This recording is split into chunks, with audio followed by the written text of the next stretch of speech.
My abilities include licking my butt and stretching. That's all. You will come in most handy. I don't need hands to do that. You want some Zaza? What's a Zaza? Before you do that, you leveled up last session, which means that the chaotic magic that the Moth Pope imbued you with takes effect. Oh, God. As you enter a rage, roll 1d8, please. Oh, God. I have unlocked Strange Magic, the 2015 animated movie.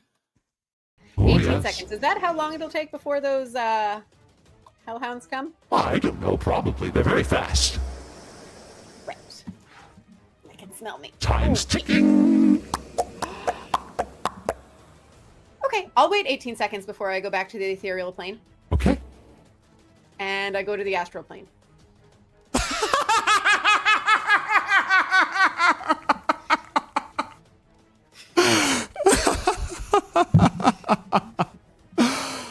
Oh, man. Oh, there's jack shit this creature can do about that. Okay. Whoosh. You fade from reality, surrounded by the silver mists. Hi. Okay, describe this devil's fate at the claws of Slobber Chops. He gets like whipped around, lands on his head, still like conscious and alive. Slobs just starts like going at his ass, just like and just disembowels him.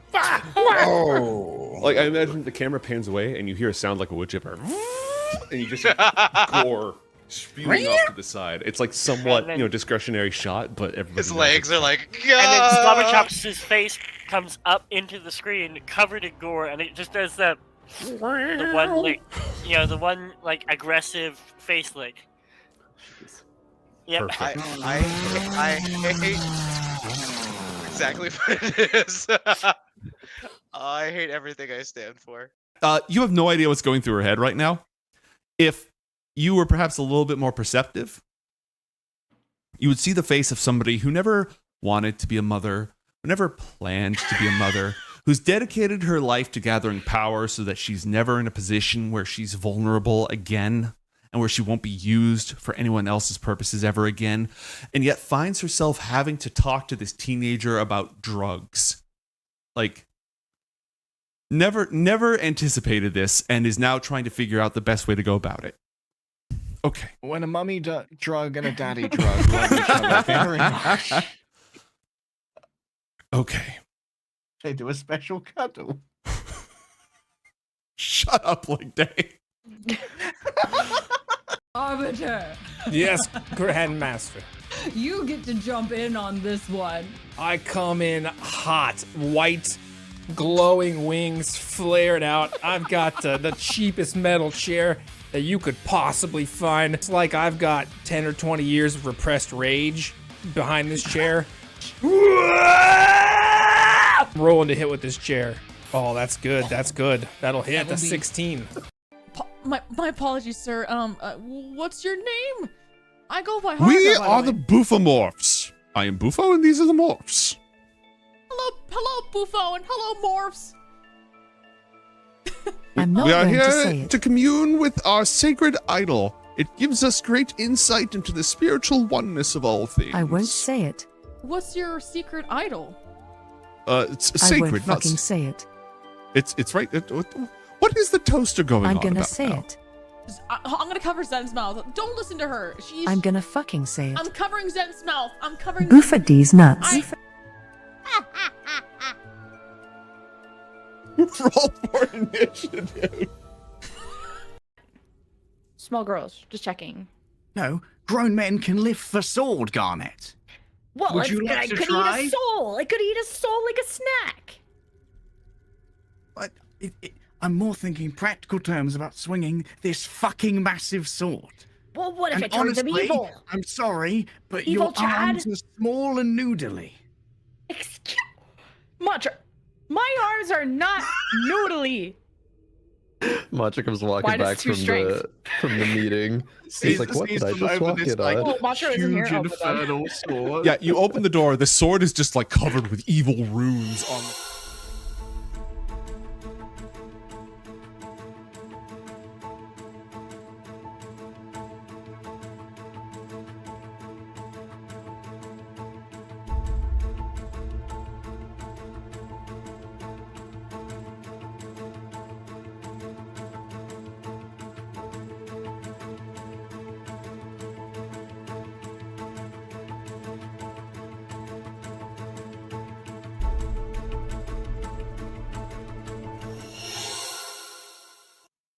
Oh my god. The ska. Holy crap. It's literally just technical errors on my part. All right, hang on. I'm going to come back with actual, like, players.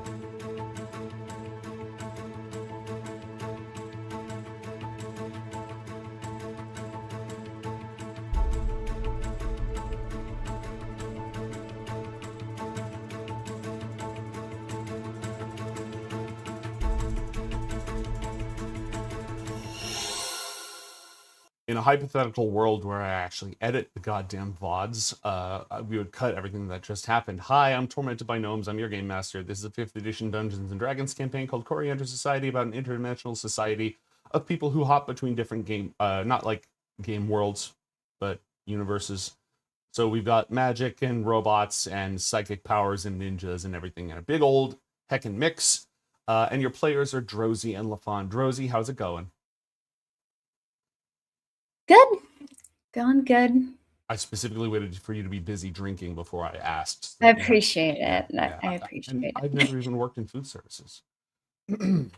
Oh, see, missed opportunity there. Yeah, it's like train spotting. It's like one of those people who's obsessed with, trains or firefighters, but never actually was one. LaVon, how are things? I tried to wait long enough holding the drink, but the bit didn't work. My skill at not having things in my mouth when the waiter walks by is too strong. Yeah. Ew. I can believe. Damn it. All right. When last we left your heroes. Having returned from the ancient Mind Flayer capital of Penumbra, armed with the Annulus, a powerful psionic nullifier created by the elder brains of old to keep each other in check. Our heroes have now returned to the Pyre Space system, which is on your screen right now. A spell-jamming world in which the outermost planet, the Forge, has been conquered by Mind Flayers for over a century. And this entire sequence of events was set off because our heroes learned that the Mind Flayers were preparing a massive armada for an invasion of the rest of the whole system. The elvish world of Perianth, the water world of Quelia, wherein dwell humans and halflings. Probably the snake people on Verdura, but they just kind of do snake stuff on their own. The goal of which is to find the lost technology of the ancients, which is super advanced tech that comes from another world, which our heroes have actually been to and are working with. This led them on a long adventure to retrieve the Annulus and create a combined task force of 3 different nations: the robotic AI people called the Exarchate, the high magic elvish house of Fluris, and the psionic knights of Voski. Time is ticking down. There are less than 2 months until the invasion is supposed to begin, based on your original intel. But all the parties are gathered together. They've collected the Annulus, and here in the court of Fluris, a number of dignitaries from various factions, organizations, and individuals are all meeting to discuss the plan. Not only how are they going to thwart this massive invasion, but how are they going to free the Forge from its psionic tyranny. Immediately a moment ago, the celestial Hulwyn came back to you and brought with her a group of Gith Zerai monks, led by their master Balthominius. And he just revealed that he is a member of the Shasal Ku, a highly secret organization of Gith Zerai and Gith Yankee dedicated to reunifying the two species, obviously hated by the establishment of both sides. They want to offer their help, but before that conversation can continue, the core leaders and high-ranking members of the task force have been called for a briefing. Before we go to that briefing, is there anything you'd like to do or say? Balthominius et al. Will be waiting for you when you emerge. Oh, wait. We spoke with him, I believe. You spoke with him a bit. Oh, okay. I think I dropped the big reveal of like that he was part of this secret organization, yes. and that's where we ended. Okay, so briefing with basically everybody. All the key players.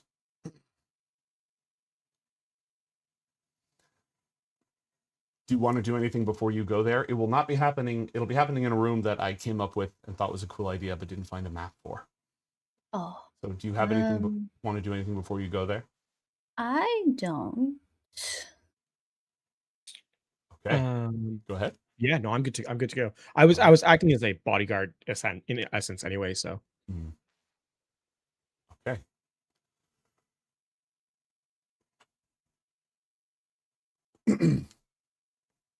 This meeting takes place in a new facility. A place that neither of you have been, and that, based on the smell of fresh soil, didn't exist until recently. The task force has sunk a metal chamber into the earth, into the dirt, in one of the tree, what were they called? Root balls, those big old, in a space between those, of the gigantic trees that make up the city, they have sunk a metal chamber. When asked why they used metal, you were informed that because druidic magic is so common on Parian, wood could listen to you or otherwise be a factor. They sank this chamber down.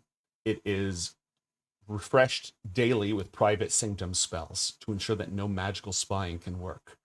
The Exarchate has provided signal jammers and bug detectors all over the place. And the Voski are on psionic alert, scanning for any sort of interference or spying.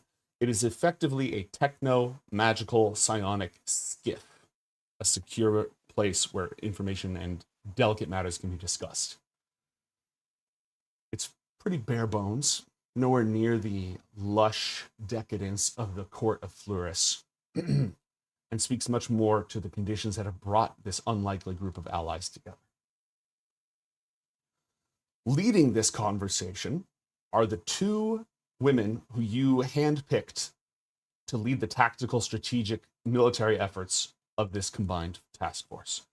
Etelvina Maite, better known as the White Ghost, a former Triple Union Society assassin, and now the head of a major crime family in the city of Northport. And Hara, a blue dragon in the form of a human sorceress, headmistress of the Donahue estate, the Donahue School for definitely not gifted youngsters, not the X-Mansion. The two of them have been working together and using a combination of a holograph projector that's been set up along with a couple of little minor illusion tidbits. They bring up a projection of the solar system, briefly identifying all of the key locations, just to make sure that people who are not familiar are. At the heart is the pyre, the sun. This planet's sun is an enormous gate to the elemental plane of fire. So there are fire giants and dragons and elementals that live in orbiting chunks of rock around it. Ashen, formerly a garden world, despite its close proximity to the pyre, This is the place that the Lacunians arrived at with their dimensional portal technology. It is now a wasteland because of them getting cut off from their homeworld, and it is haunted by their genetic creations and actual undead. Verdura, a jungle world. One of 3 colony ships is launched from Ashen to escape, landed on Verdura. And it is believed that the people who landed there eventually became the Yuan-Ti, the serpent people who infest that planet. Verdura, as far as anybody knows, has no spell-gemming civilizations on it. Neither does Ashen. Quelia, a primarily aquatic world, one of the 2 major populated worlds in the system. Homeworld of the halflings, and it was until recently believed to be the homeworld of humans in this system. Later on, it was discovered that one of the 3 colony ships landed on Quelia, so the humans here are from another universe. Perianth, an eternally autumnal forested world, home to the great elven houses and kings and queens.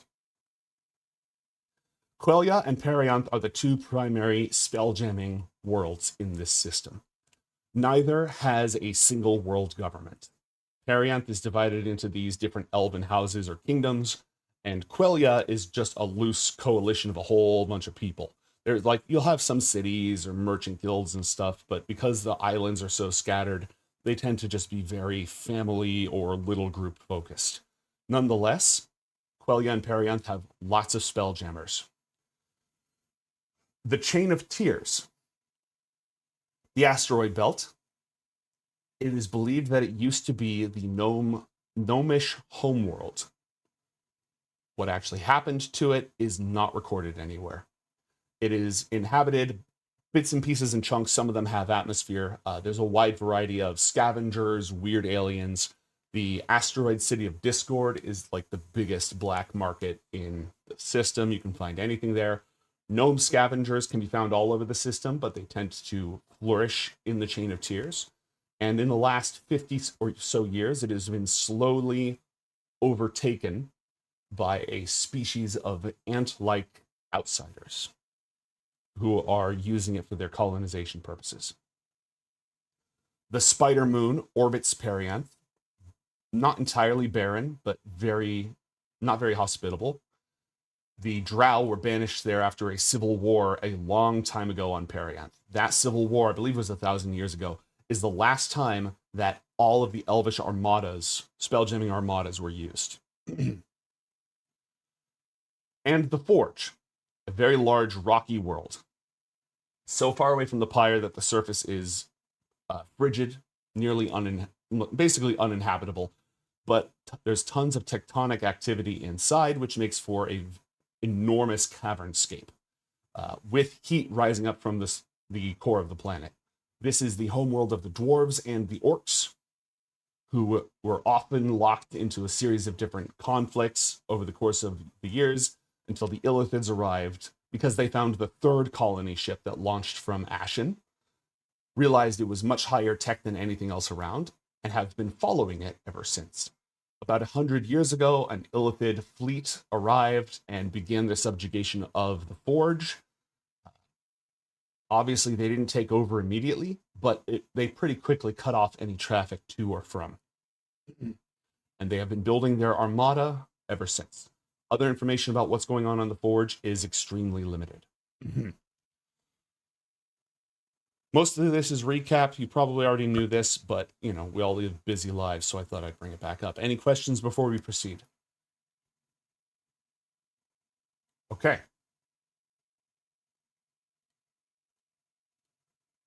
Hara stands up, very no-nonsense, arms crossed across her chest, while Etelvina sort of leans up against a wall. The mission parameters that you assigned to us were not only to stop this invasion, but to come up with a long-term plan to liberate the Forge. Drive out the Illithids entirely, give it back to the dwarves and the orcs. Does anyone here know what the word boondoggle is?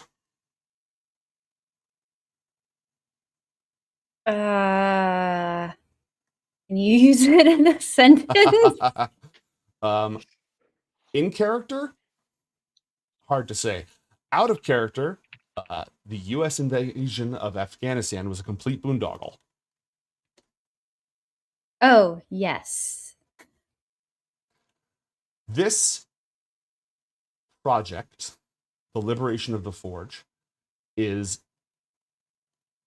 an enormous, enormous undertaking that will require untold resources and a very long time horizon. Without some unforeseen, completely game-changing advantage. So for the time being, this briefing will focus primarily on preventing their armada from attacking. But we have divided this into a 3-stage operation. Phase 1 is while she's speaking, does she know about the annulus yet? Yes, but it's but she's also been briefed on its capabilities. Right. Okay. So she's not like ruling it out, but it is not currently.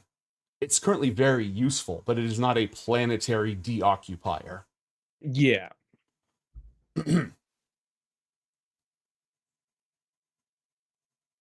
Sorry, I wrote up like all my notes. Okay. Phase 1 is Operation Hidden Sandbar. Its goal is entirely to neutralize the Illithid Armada. And unfortunately, this plan is not fully formed yet. But we are in the early part of Phase 1 of the first operation. Theoretically, this invasion should not be difficult to prevent. We have weaponry on a scale that can neutralize or even cripple their maintenance, launch, dry dock capabilities. We don't have the ability to project force at a long distance en masse yet, because the majority of our forces are traditional spelljammers. They don't have Exarchate or Lacunian technology or weaponry. With the exception of your ship, most of them just have conventional weapons, and conventional weapons would not be sufficient for showing up and nuking them from orbit. So, we are currently, Exarch is working on producing drones and probes for us to begin a complete surveillance of the planet, satellite imaging of the Forge. We have so little information about the topography, because that information has never been recorded in a usable format. It's always been in hand-drawn charts, which we've uploaded to Exarch for processing. But anyways, the point is we are currently scouting them out. Once we've scouted them out and identified their launch facilities, all we have to do is key strikes on key targets. We don't even have to wipe out their every single fleet and every single ship. All we need to do is mess up their timetable.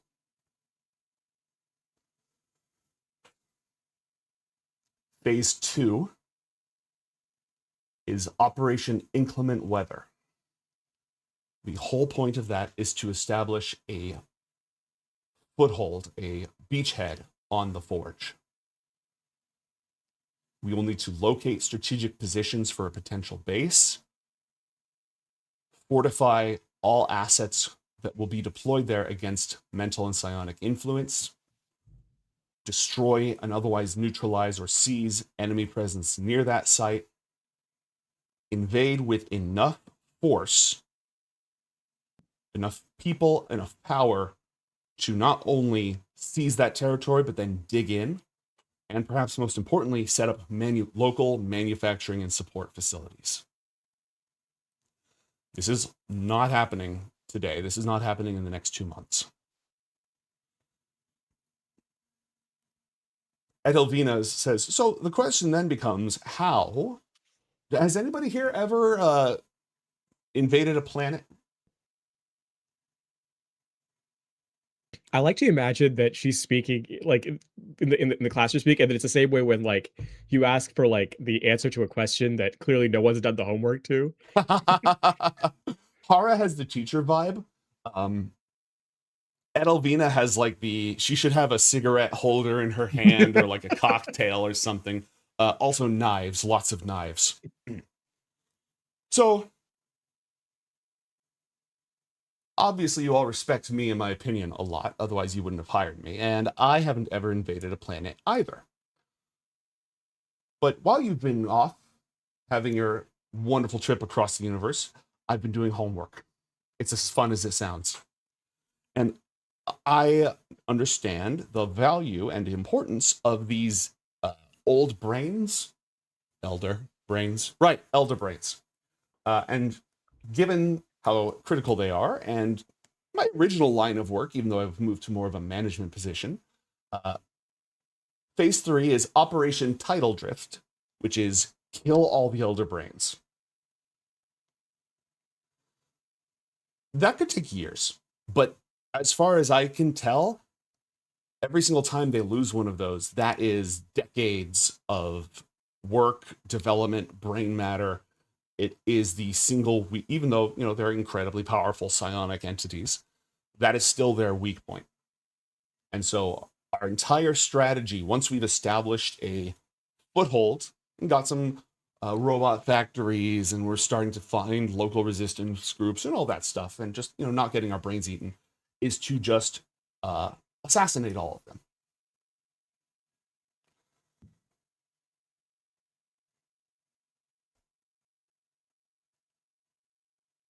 Questions?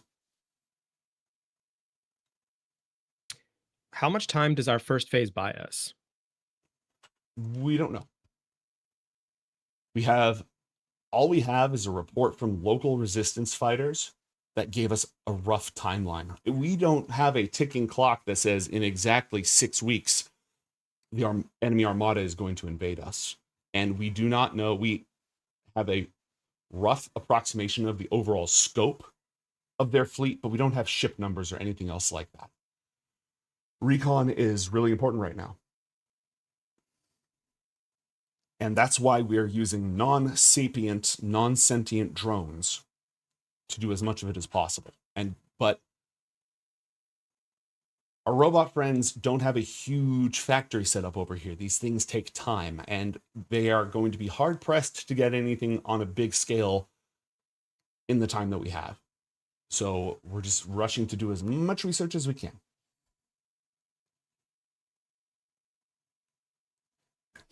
Here's what we need. Hara takes over for a moment.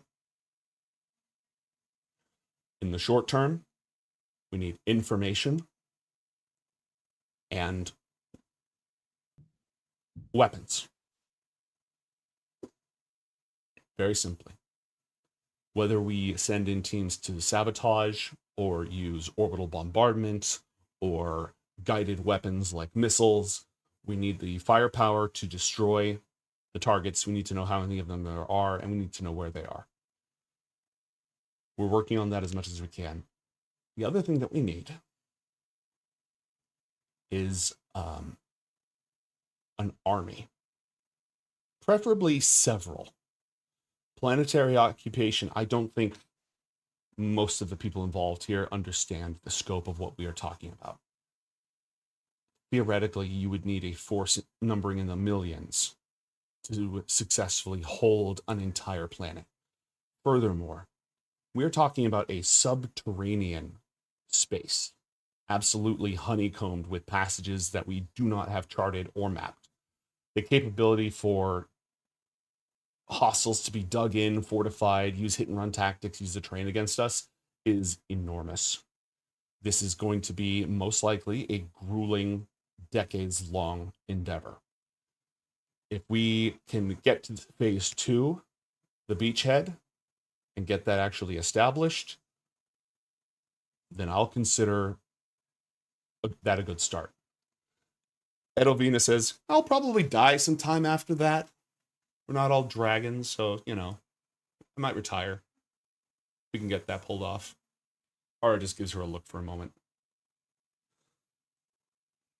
in terms of actual forces that we have available, the House of Fluris is not going to commit huge numbers of their population or war to ground efforts.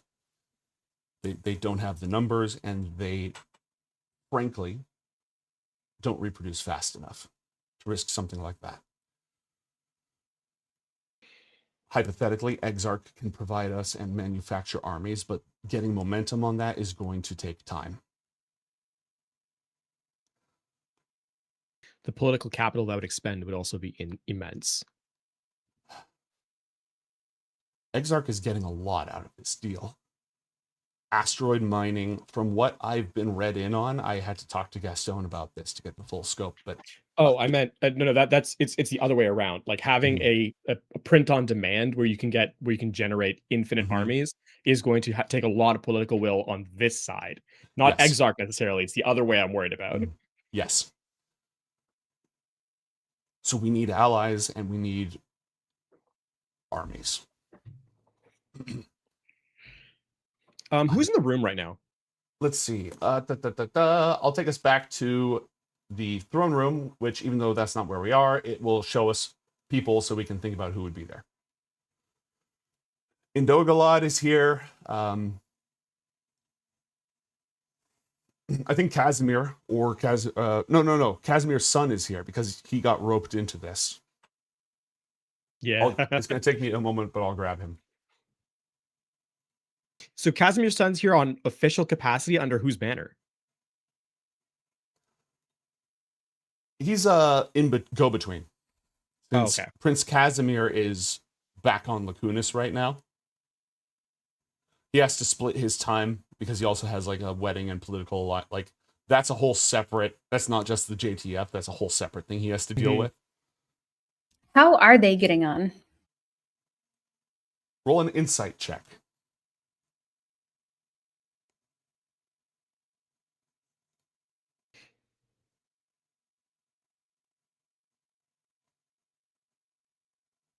Dice in my D&D.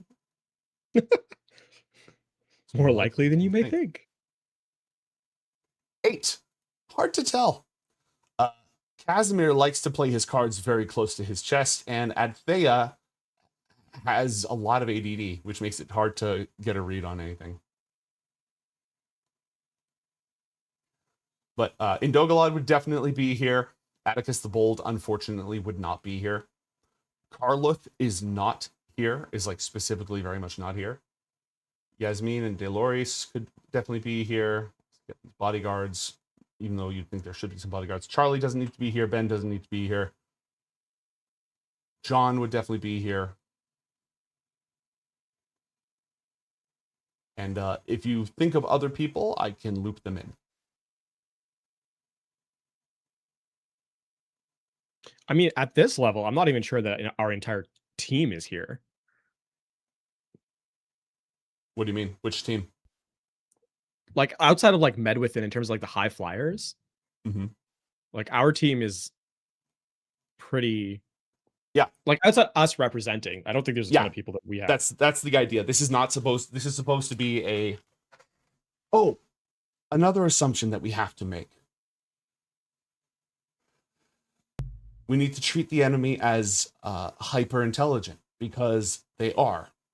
And we need to operate under the assumption that they are conducting surveillance and espionage, and that they have been for a long time. I'm gonna glance at the ticker, like the counter, on my anti being spied on thing. Well, it hasn't gone up since you got in this room, but it has gone up by 2 since you got back. Okay. Is there a way to make an Arcana check to see what kind of was it like a direct like for example, is someone trying to deliberately scry on me, or does was your it device do that? Is that no? the description of the ability? That's why I worded it the way it did, because it's like you would need additional equipment, which you have, but this is something where like you can't just get it off of this device. You need to get some more. Yeah, that's totally fine. Just that was basically me going like, hey, I have the feel for what kind of magic am I being looked on with? That's so yeah. Anyone else absolutely can fishing. The people in this room can talk to anyone that you need them to, and we can assume that things happen shortly after this meeting rather than during, since this is a black box room. In terms of armies and weaponry, we have a lead on 2 sources of fighting people. Okay. The cost of recruitment is severe. Not necessarily unpayable, but, and I'm gonna like glance at Edelvina as I say this. Rakia more favors than I can complete in a lifetime is not a smart way of building reliability. She nods like, oh yeah, totally know what you're talking about. That being said, armies are likely to be more easily accessible than weaponry. There are people who are, the majority of peoples in this plane are under some effect vulnerable to the mind flayers. And convincing them is under such a threat is likely more doable. In terms of generating weaponry, barring the research that I and my team are going to do afterwards, a little bit more scarce. Exarch can ship us weaponry, as can the Vosky, but because we only have one gate every single day, our ability to transfer goods and materials is extremely limited. In Dogolod, turning to the king, you have high level spellcasters. Roll a medicine check, please. Medicine check? Mm-hmm. Yeah. Why is medicine wisdom? I don't know. Anyway, yeah, I mean, yeah. Right. Carry on. You were talking about high level spellcasters. Can I make this a science check, actually? Because medicine is a science of its own. I'm going to allow that. Yeah, my science is slightly better than my wisdom. He has a hand tremor he didn't have before. Actually, seeing that, what is the I've been on Perion now for longer than anywhere except Oscus. Not a great amount of time, but you know, being what it is. What is the appropriate way to address in Dogolod? Not like extremely respectful, because I am, even if I'm not 1-to-1 in terms of rank, by being the one of the heads of this JTF or one of the main factors, I cannot be giving. He's a king, Your Majesty. Okay. Your Majesty, I'm going to take a small pause. Do you mind if I try something on you real quick? It won't hurt. And I'll walk closer, not aggressively, and then whisper to him the details of the spell, genetic purification.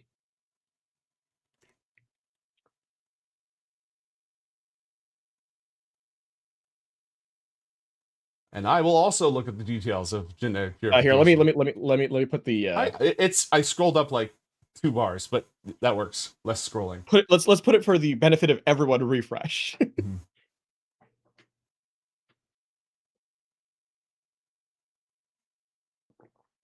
Roll a persuasion check, please.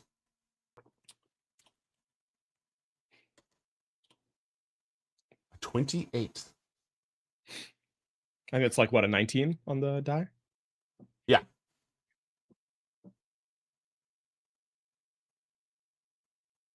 Intrigued. After this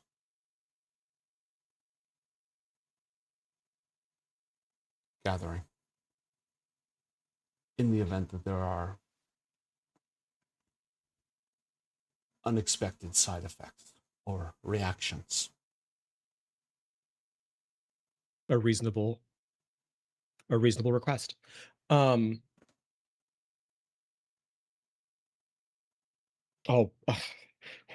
There's something I wanted to say before that the kind of thing I'm trying to remember now as a player.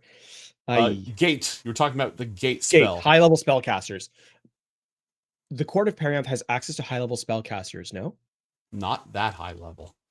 Not that high level. Yeah.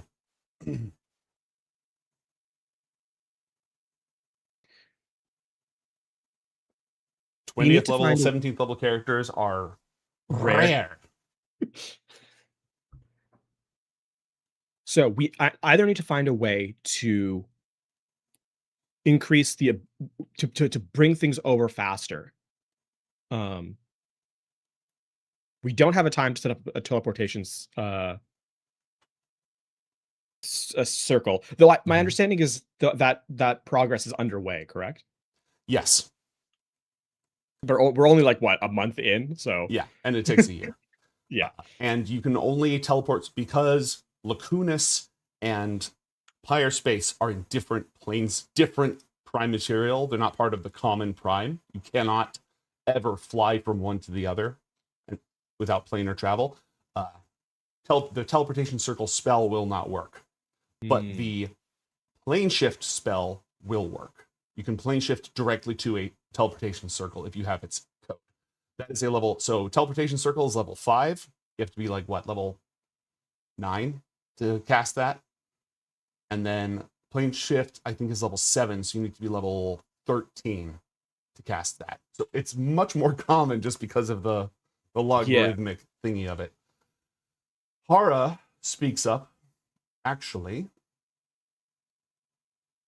I had a theory for that. A potential solve. In fact, I have a few potential solves. But I don't think we're going to have time for all of them. That being said, 3 of them all involve the world of Ashen, my home world.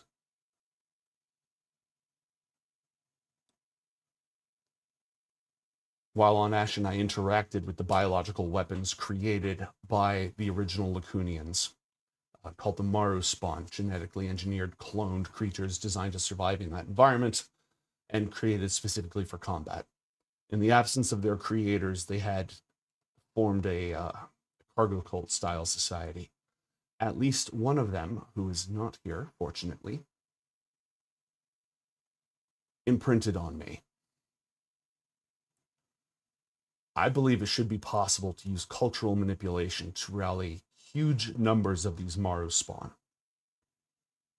After all, their makers are here. Their makers' descendants are literally here with us. If we can get the vessels to transport them and work with their societal structure, we could be able to recruit lots of them. Walk them onto barges, ship them to the forge, sort of thing. Yes. How vulnerable to mental manipulation are they? I don't recall them having any particular resistance. Because the other downside to any sapient fighting force is that under worst case circumstances, we literally bring them to fight against us. Yes, but one illithid cannot dominate or enthrall.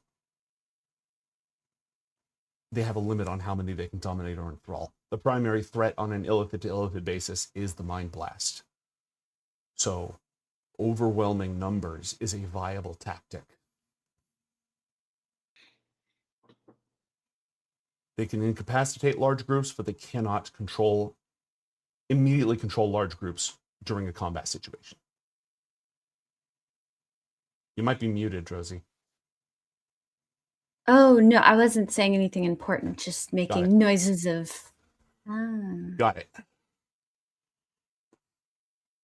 You two, by the way, have permission to look up the stat block for a Mind Flayer.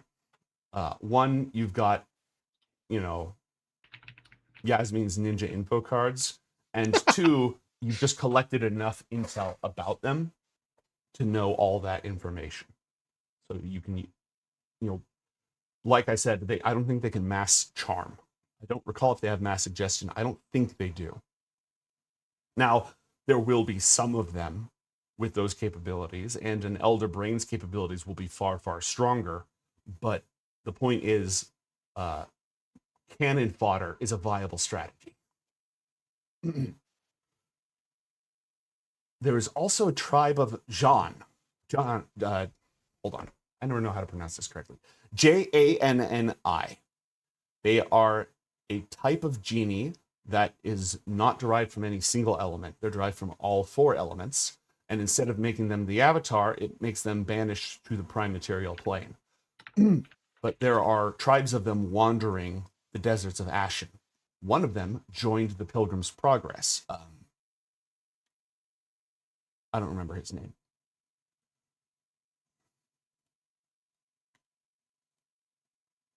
Nizar. They don't have the numbers to be used as a large-scale invasion force, but they have a lot of magical abilities that make them extremely good agents. Having them on our side in teams could be extremely helpful.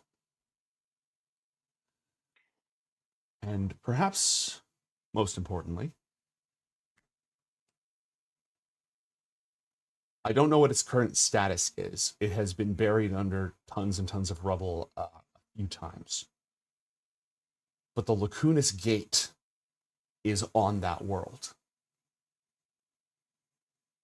If the Lacunas Gate could be reactivated, that would give us a permanent transmission point from the heart of the Exarchate in neutral territory that the Voski also have access to Pyre space.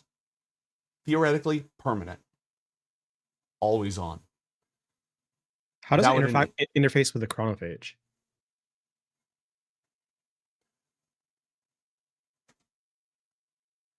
I theorize that it should still function. It's not the experiment. They were doing 2 types of experiments on Lacunas. The one that drew the attention of the chronophage was attempted temporal manipulation. This is a spatial and extraspatial effect, and we've already proven that interplanar travel is possible between Lacunas and other places. And we don't get engaged by the chronophage in any way when we do that. That being said, I don't have all the information on it, but Exarch does. Exarch has been studying the portal ever since it was given over for a long time, but they've only been studying their side. Having additional information, including dimensional coordinates, scanning if there's been any long-term effects of having it active there, equipment, so on and so forth, could all be very. Furthermore, when the portal was first activated, there was no other side. They built a framework on the Ashen side. Yes, someone wants attention. They built a stabilizing framework on the Ashen side to make it a permanent connection, but originally they built their device on Lacunas, and it just opened a gate on Ashen. If we collected data from that portal site, and possibly some pieces of equipment and such, it may be possible to replicate that. What are the risks?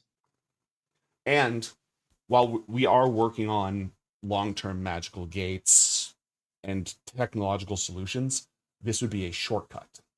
This would allow us to jumpstart that effect. What are the risks?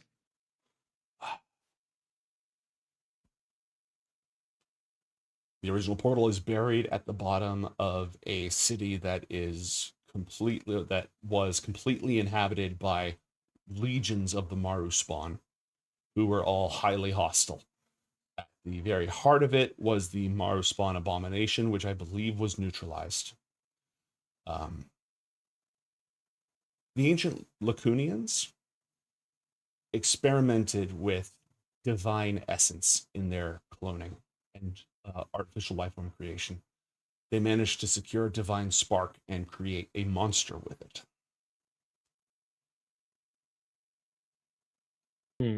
I think we destroyed it or extracted it. Those are the primary risks. It could be buried. We have blown it up or caused large scale structural damage several times. There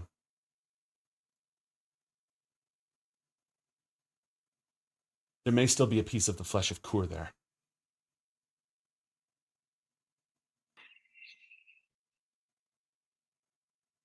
John buried it with a guardian of that place.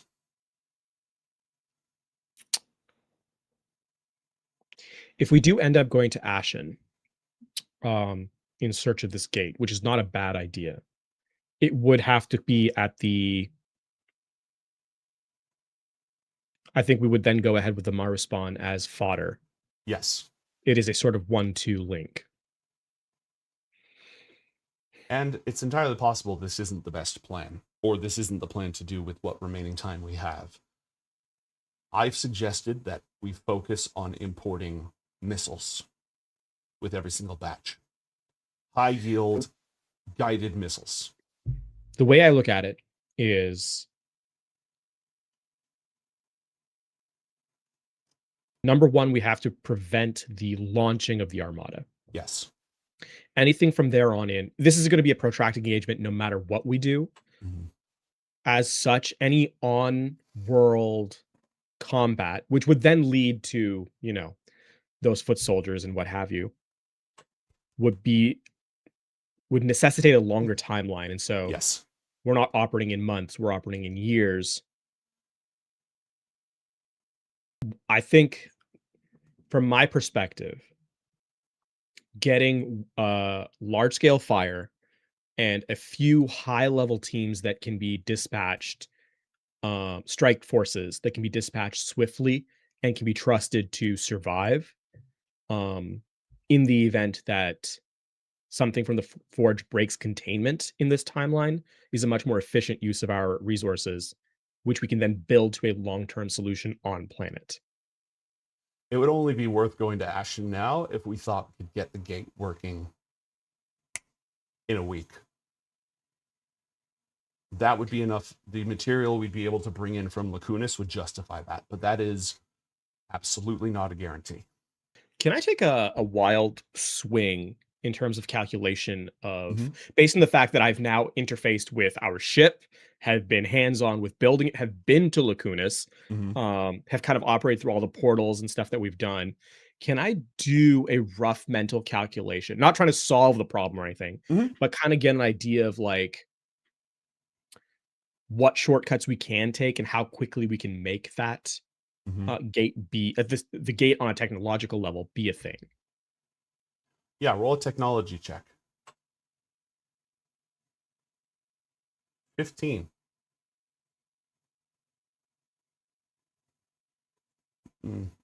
You can't hack it right now. You need, if you ask the question again with access to additional information or resources, we can talk. But right now, it's very complicated. Yeah. You don't see a way to do it quickly. To the War Council, we recently received word from this master, Balthominius. There seems to be an avenue to have access to some fairly established Gith fighters or warriors, let's say. They can make very effective strike teams. The cost seems to be something that we've already committed to do. So it may not be that much more expensive than what we've already got on our plate. That may be an avenue in terms of this pathway, this immediate pathway. Would these be teams would this be in time for phase 1? Looking at Taylor Reese across the table,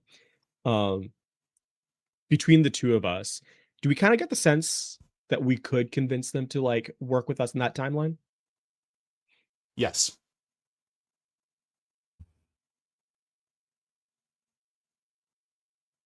I'm not an optimistic person, Edelvina, but I think I know you're smart. I think we can make it happen. Great. Any idea how many we're talking about here? I'll get the full briefing on capabilities and stuff like that, but this would be a hit team to go in and take out ships, right? Or dry docks or facilities or something? On their own, probably not. But we can equip them, merge them, whatever. Sorry, I am a details person. I'm just not a details person until there are more details.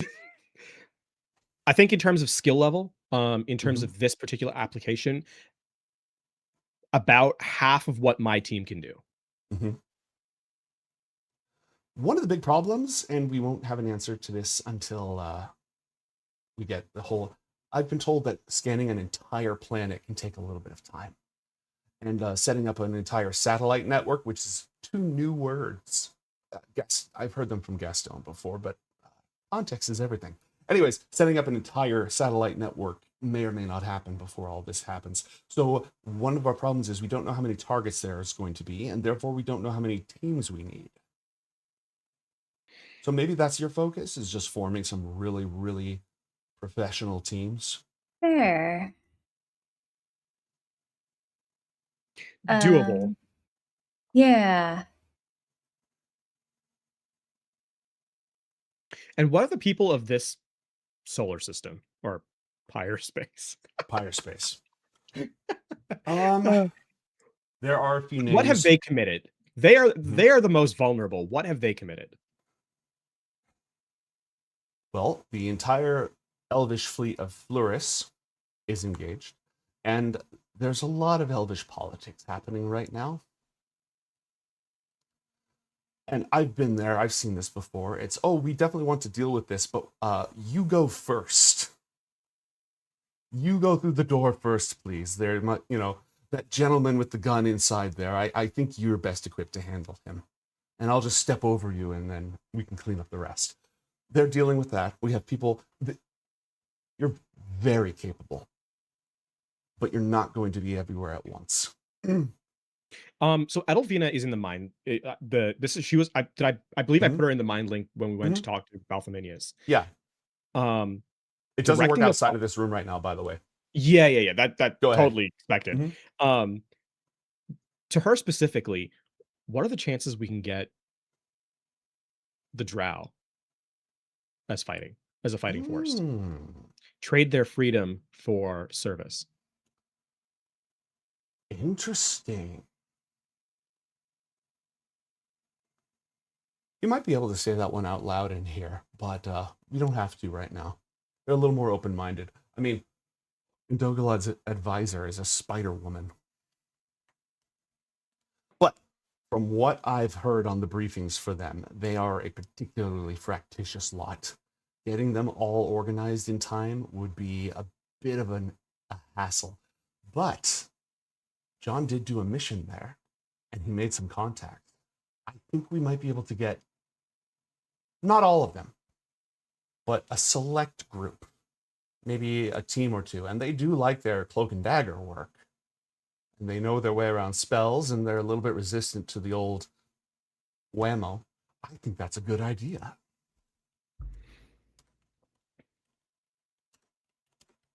I was going to say, why look at high places when you can look low, but what's higher than the moon? Medwithin when she hosts her parties. Present company is never included in the metaphors.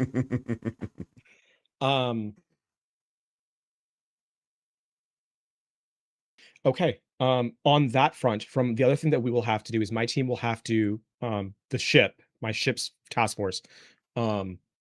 We also have the added research required of this annulus. If we can get it to fire off and not be consumed, it would allow us to.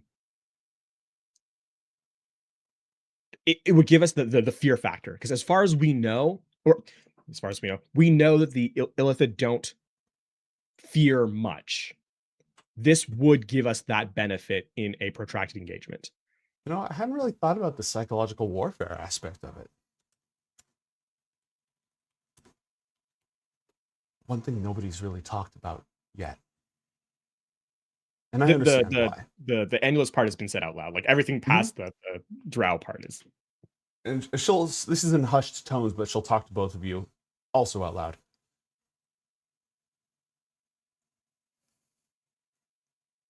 The moment we hit them, they're going to start switching things up, if they haven't already.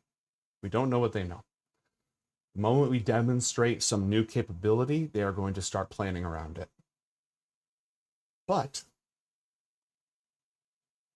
all we have to do is make them flinch, make them hesitate. Yes, I'd like to blow up their entire fleet if I could. That'd be delightful. But if we only blow up one, but we do it very colorfully, that might be enough for them to put their plans on pause. They'll be doing very bad things during that pause, but time is good. Time will work for both of us. Using the annulus to make a statement could be the perfect psychological strike. But I'd rather get an elder brain if we could. If we're using the annulus, it has to be on a massive target. Yes. Especially if it's not modified in any way. 500 feet is nothing to sneeze at. Back home, they don't really make bombs that big. Hold on. I have to look up the World War II non-nuclear, delivery. But the point is, a 500-foot radius is still really good. Yeah, but we also have to remember that once we use it, that's it. For a year. Yeah. But the other functions will still work. Yeah, to be fair, in a planetary war, a year is not actually that long. Yeah, the limitation is severe for phase 1. Yeah. After that, but it also, like, anybody who has any team that has the annulus is, even without the nullification power, is going to have an enormous advantage and defensive advantage as well. Like, they will just no-sell so many of the Mind Flayer's abilities.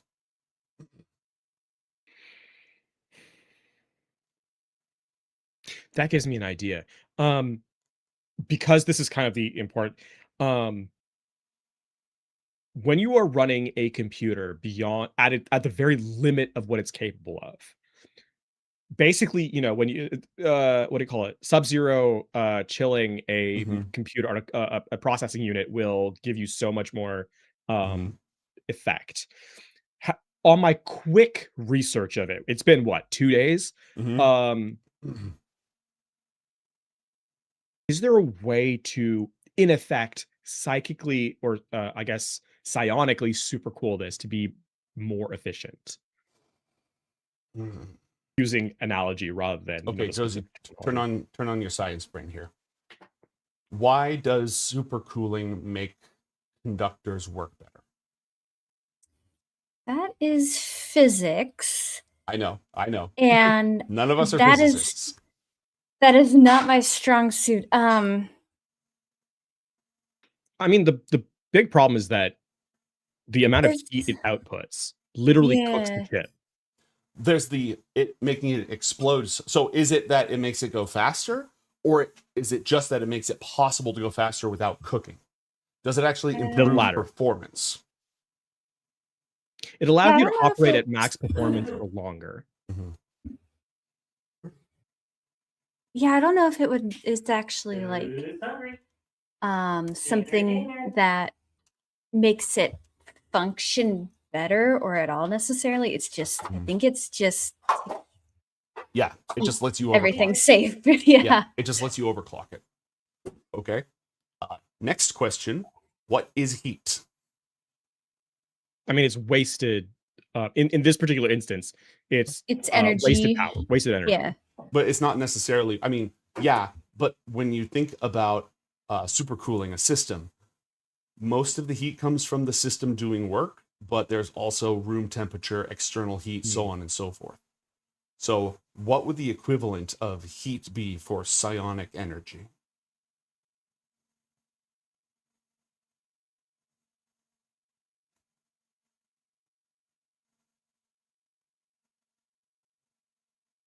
that's a good question.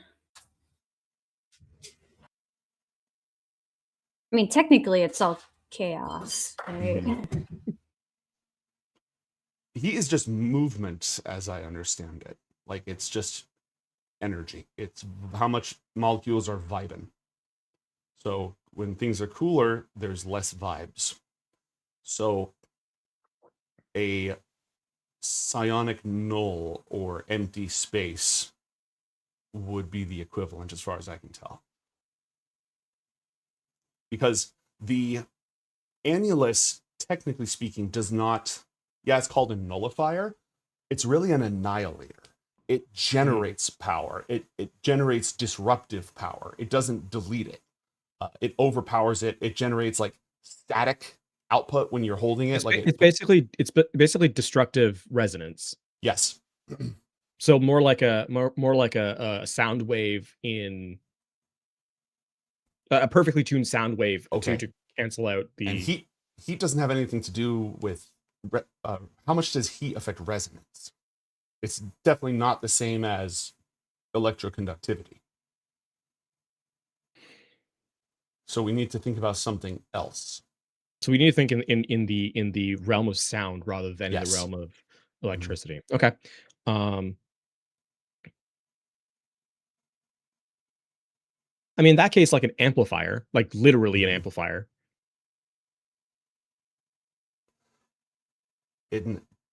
But it's not just going to be about the amps. It's also going to be about sound quality, because just setting a huge speaker that's incredibly loud, that makes more decibels, yeah, that'll blow things up. But if you want to target something at long range, you need it to be a very pure, like the more pure the tone, the more effective it is at targeting like that type of glass or whatever. It needs to be pure and clear and loud. But there's also the problem, if the energy is psionic energy, when the annulus is being used, it disrupts psionic energy around it. So trying to feed it more would be a technical challenge. How do you feed it more without that energy getting disrupted by this exact same effect?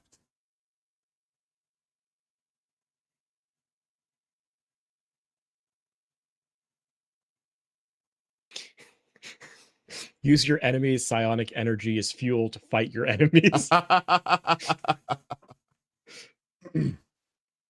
Build a large, what is it? The transmutation circle from Full Metal Alchemist, but psionic on the forge instead. Like, dang, I didn't know I was getting a science lesson today. Sorry, Bard. Science quiz. Tragically, my physics is very rusty. I have not used it in more time than I care to admit. Yeah, I don't use that very often. It's a shame because it's my favorite science. It's the one I was the best at. You know, actually, unless, do you have a thought? Because I don't want to solve like no. Thinking. So a speaker is not powered by sound. We're thinking about like, oh, the amplifier, the annulus needs more power, but the incoming power wouldn't be psionic energy because it outputs that. A speaker converts electricity into sound with a magnet or something like that. Fucking magnet. And it's not even sound necessarily. It's creating energy it's turning energy, electrical energy, into vibrational energy. Right. And then the vibration causes waves. Yeah. Which we perceive as sound. Right. So what if the vibrations are what the annulus outputs, you don't actually need more psionic power. You need something else and a way to convert it from A to B.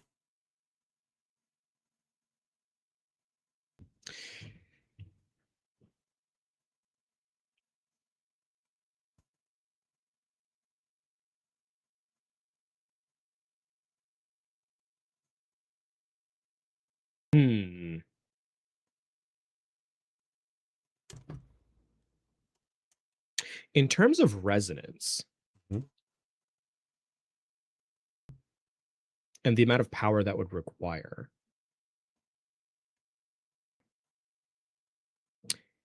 We have an engine that can convert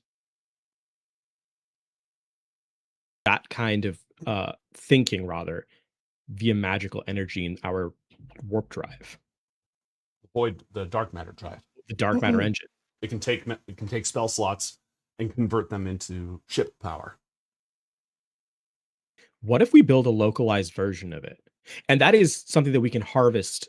I won't say easily, but it is probably the thing we have most access to in terms of building that amplifier or that ability to build that amplifier. Walk me through how this would work. Not the process of building it, but like when the device is built, how would this work?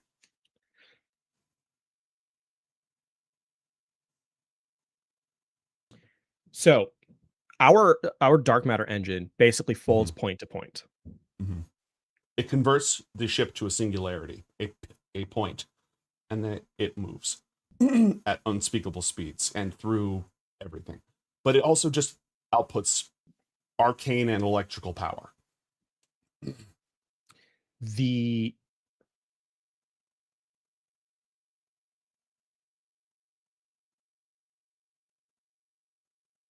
How much energy output is there when we transition from point to point? Like, do we create a resonant echo essentially? It's the equivalent of like a level 6 spell. And you have not really. You have a feature on your ship that allows it to carry other ships with it if they are close by. So, kind of.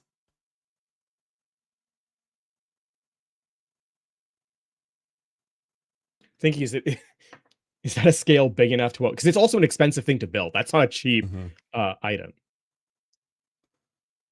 All that matters, like not all that matters, but all the participants are heavily committing their resources already. So if it's not like they're reluctant to give you more, but there are limits on where they can put things. So make sure that whatever design you have, you put it up. And it's like, this will, blow up the moon or whatever. Yeah, like, exactly. Whatever the scale on it is. Yeah.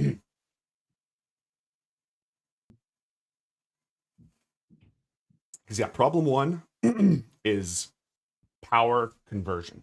Because you have a lot of different sources of power. Like there's a million different sources of power. Power itself is not the issue. The issue is transitioning the effect to a scale that is larger than currently. That is one resource.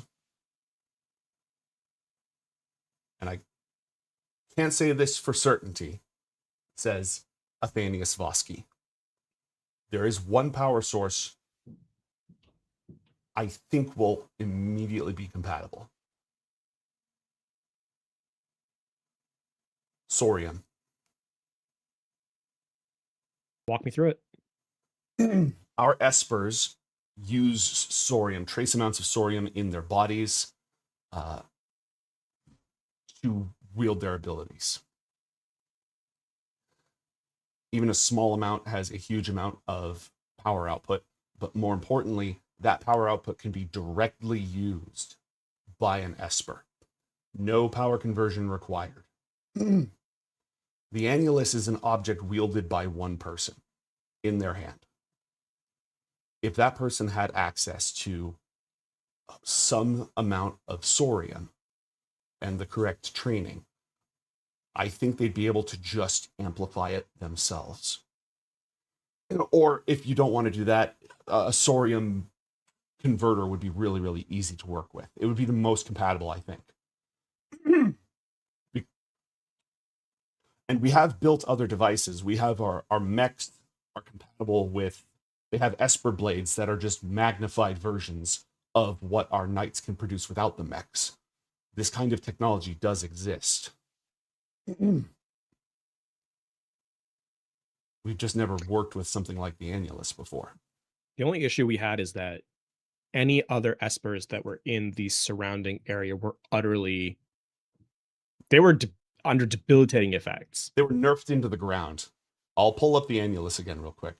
Well, not just from that, but as in they were unable to Zorica got like a massive headache and like that's being just around it. Art that doesn't actually have the abilities. Yeah, it generates a field around the user so that they are the only person who can use psionic abilities easily.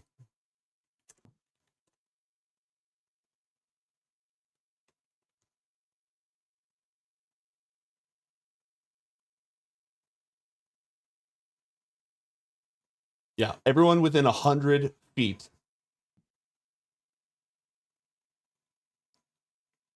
All psionic abilities cost more power, and they take longer to use.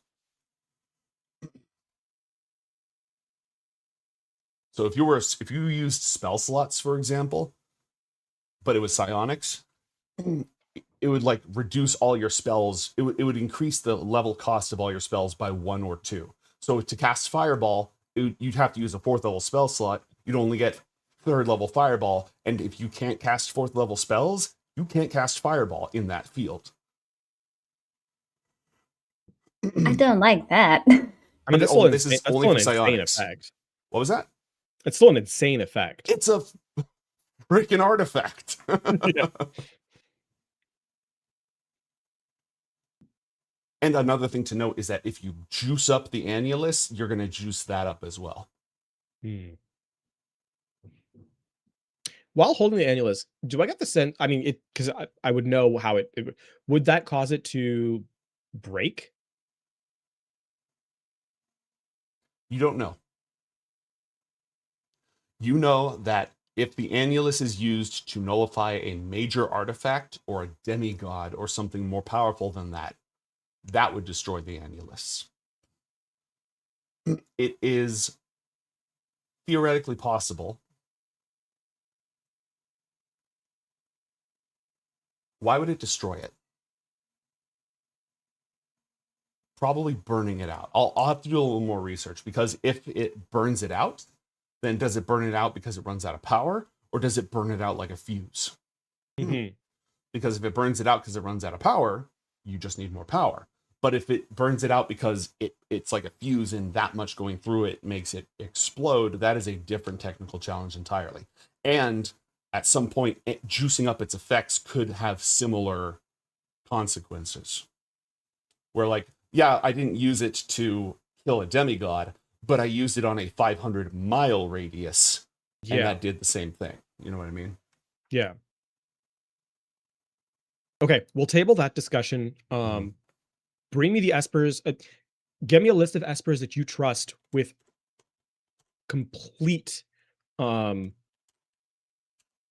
faith, because they will be immediately integrated as part of my team to start working with me to like get this annulus up and running in a way that can be more effective when we use it for the first time. Will do. From my perspective, I think Dalaris and I will continue to work with Master Balthominius. I think we need these people on our side as quickly as possible. And how quickly do you think we should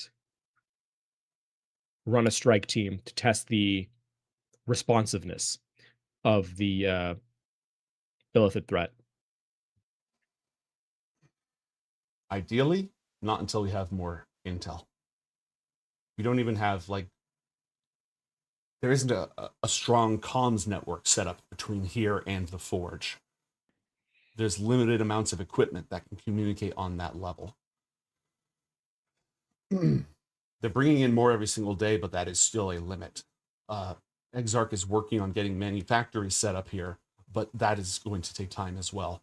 So one of our major roadblocks is waiting until we get that satellite imagery. Okay. And what's holding us up right now is just our we don't have research intel, power. and we don't have intel, and we don't have our strike teams and the weapons they're going to deliver, because whoever we send in is going to need enough firepower to destroy things.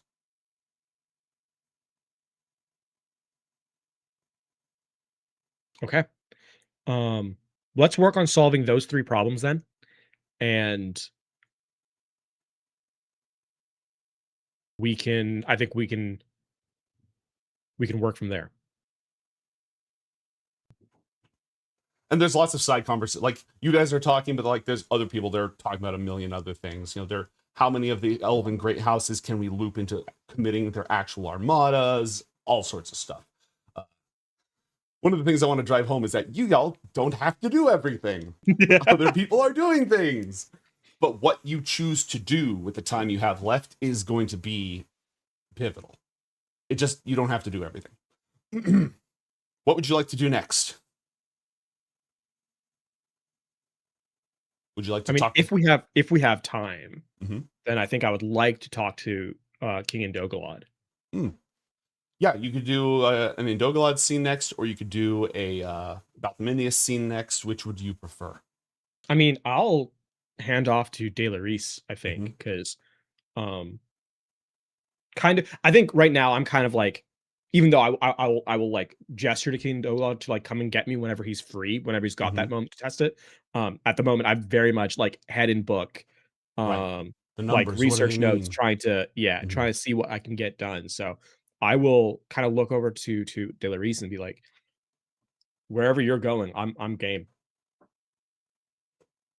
Okay, so it seems like war plans against the folks at the Forge are going ahead. I mean, other than direct assault, I think the other thing we talked about was infiltration of the city. I don't know if we're still going to do that, I guess. Which city? The Githyanki city? Yes. Balthamius would love to talk to you about that.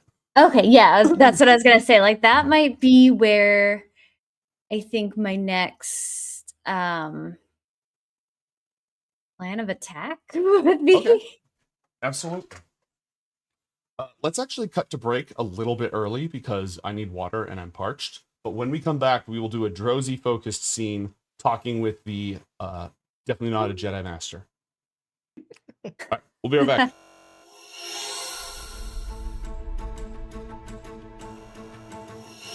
So Leg Day impersonates the boyfriend. Is that why they broke up?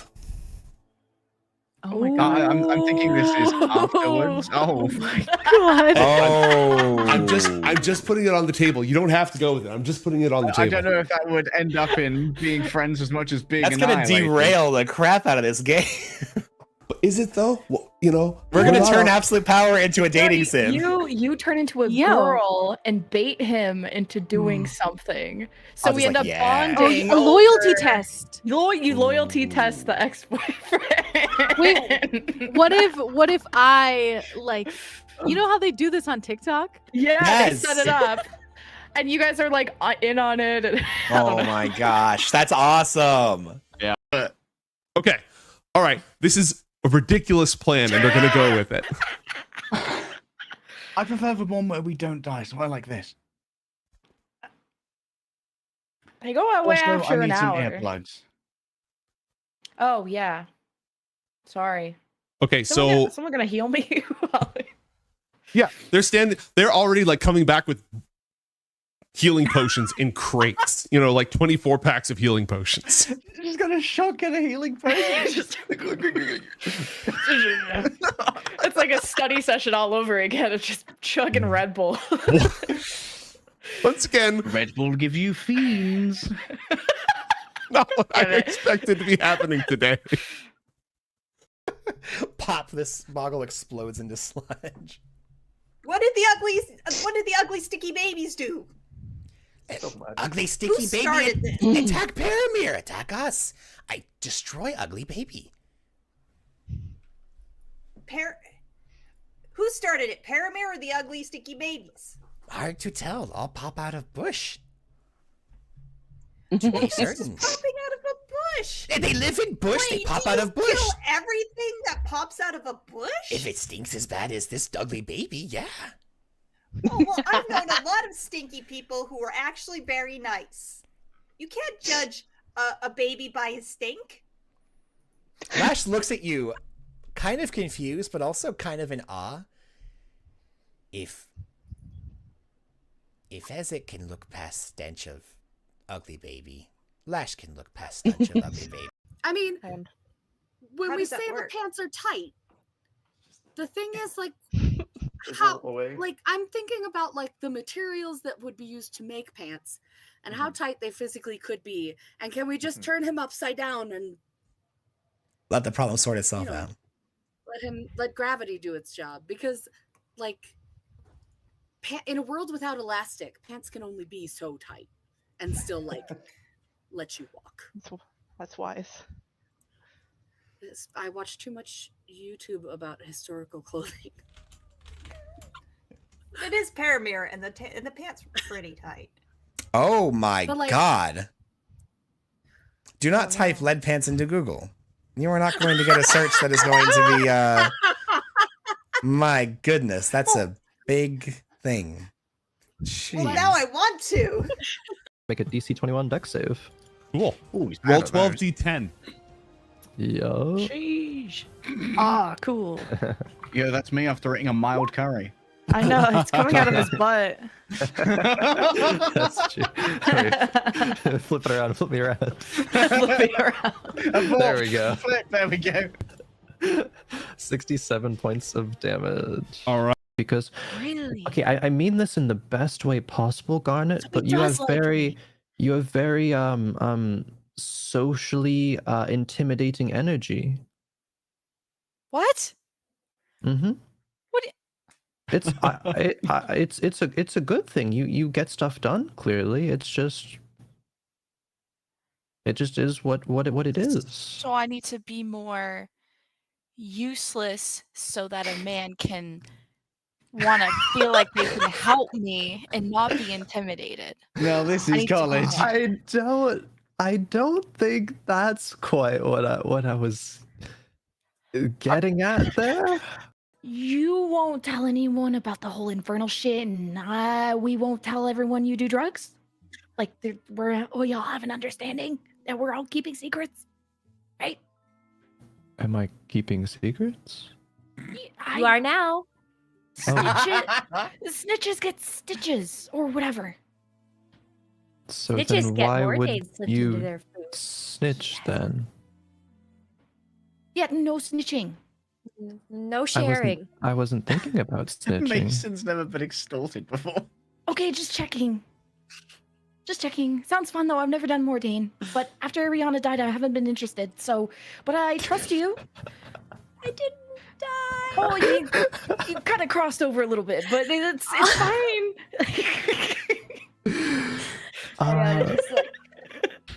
We got you back, buddy. Pass her The only thing that you notice, Garnet, is just like little touches of frost, just the barest remnants of frost underneath where the books were. Oh, no, wait, is this having Herald vibes of No, Frost origin? no. This isn't black ice. This is not Agathisian ice. You will forever pay for what you have done, Garnet. I will punish you with ice cream pies. What? This is amateur hour. No, that was. Give me a stroke over here. I'm seeing enough of this shit. I'm going to bed. Fuck this. I don't want to go to bed, actually. I don't want to do anything. Ooh, addition. Hunting horns, strength to the predators, woe to the prey. All right. That means somebody has to assert their dominance to gain an advantage. Whoever doesn't is we call that the Alexander bookmark. Oh, yeah. I forgot about that. All right.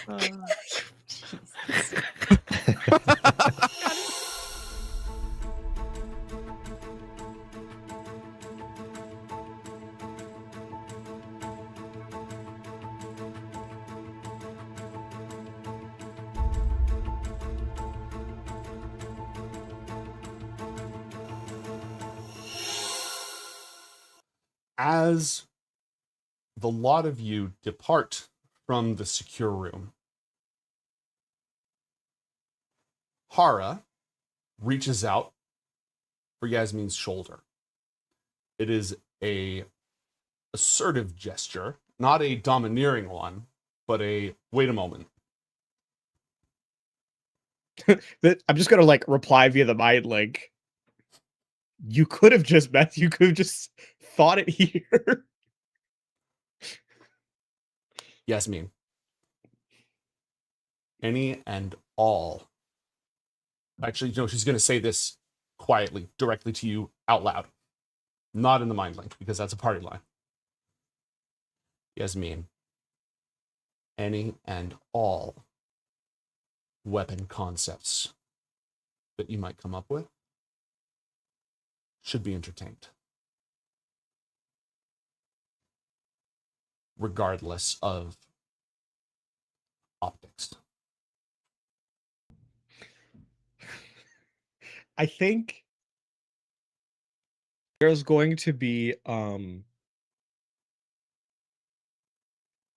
I think anyone who has the ability to cast detect good and evil will feel the room cool by like 2 degrees for a moment and then come back to its normal. Not a physical temperature change, but like there has been something has shifted. Hara, like, she can't cast it, but she noticed it somehow, and she gives like the slightest approving nod. That's all she had to say. Keep Hulwin out of my way. I feel like this blooming new friendship might be dangerous. Yes. To others. Yes. All good friendships sometimes can be. All right. As for the two of you, Master Balthominius is still up in like the guest chambers of the palace, a fairly secure area, completely eschewing all of the delightful spread of food and alcohol and soft cushions and everything. They're just sitting on the wood, on not on a rug, just like on the wood itself. Him and the two acolytes who are flanking him. I think Medwithin and Marikoff need to host one of their little parties for these guys. We need to circle the squares.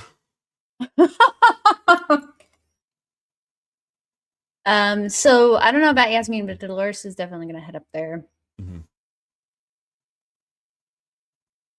I mean, Yasmin is I might be focused on my work, but I'm very much like lockstep with you, right? Okay. So next to you and can be like tapped in, but is otherwise, you know. There's like the thing where like you're listening to the conversation, you're hearing it. I think Yasmin is smart. I mean, she's got 22 intelligence. She's smart enough that she can absolutely, she can absolutely partition part of her brain to work on what she's doing and still be present and give you a prodigious amount of her intelligence. I think she's capable of doing that. I mean, she literally welded metal to herself without painkillers. She can multitask. She has the single-minded determination that if needed, she tattooed her eyeballs with golden ink. I think she can do it. But small talk, different animal. Actually, to be fair, yeah, small talk is not. She's good at that too. Now, noticing if you caring about the small talk is a different story entirely. That maybe not so much. Yasmin doesn't necessarily have to look in or act engaged with this particular one. What is right there? Good cop, bad cop. May not need the bad cop. Actually, more like good cop, scary cop. Cops are a blight on civilization and should never be tolerated. Bad cop, bastard cop.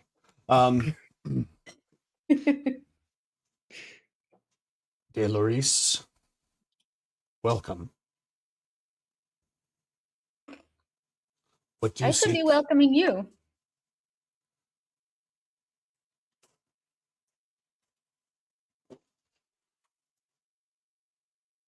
Well, it's good that you've arrived, so welcome. What is it you seek? I would like to talk with you about what you proposed last time we spoke and form a plan that's mutually beneficial to all involved. Anything that ends in the destruction of Geich is beneficial for everyone. Fair, but I think there's a lot of your people who may not feel the same way. They all share my loathing of the mind flayers. That is not a point of contention. That is one of the few areas in which the scattered kin still share a common foe. That is true, but we also need to be able to protect ourselves here, and the Gith are not exactly known to leave well enough alone, putting it lightly.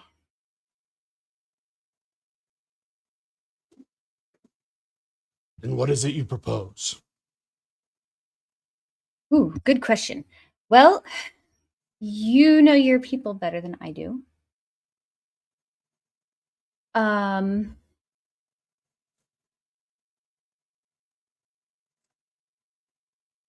Yeah. Good question, which is why I'm coming to you.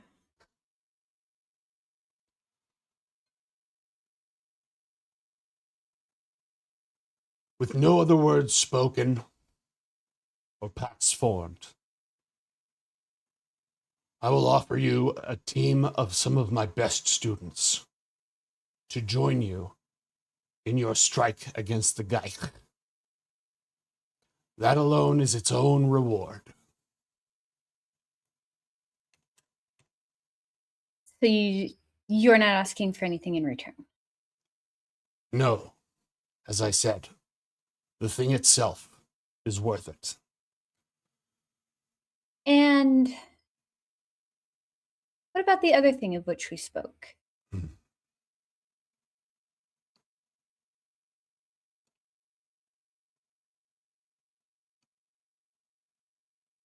Those who share my point of view are few in number and living in secret amongst both of our scattered kin. But Hewin spoke to me of your aspirations. Noble, insane, but madness and possibility are not mutually exclusive. Having literally gone through hell to get here and traveled to impossibly far distances, I would agree. But I think in order to gain the support we need, in order to take care of Lacus, I think we need to start more delicately. And having been kind of in the underground with this belief, are there, I would say, chinks in the armor of the society at large that we can manipulate and take advantage of? Perhaps. If the Lich Queen herself were to fall, that would disprove her claims of godhood and break her hold on her people. There are two other points, two other matters. First, she carries with her the scepter of Ephemelon, the red dragon who emerged in Gith's place when Gith descended into Avernus and never returned. It is the symbol of the pact between the Queen of Dragons and the Githyanki.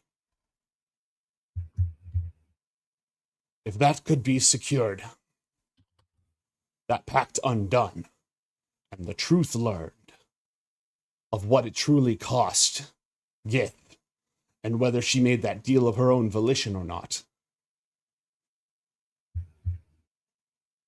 That could have massive impacts.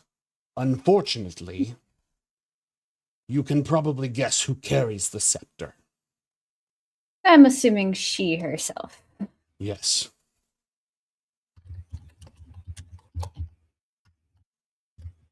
There is the lost Prince Orpheus, but as far as I know, none of our people have gotten anywhere close to finding him.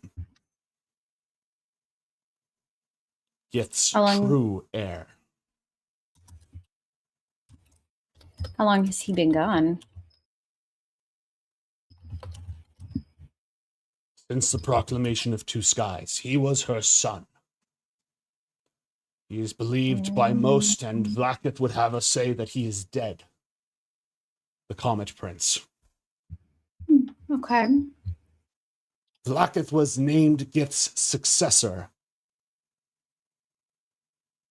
by a Femelon, who supposedly carried her own instructions. But if her true heir could be produced, that would throw off everything. It would be a seismic shift. But as I said, we have very little information about him.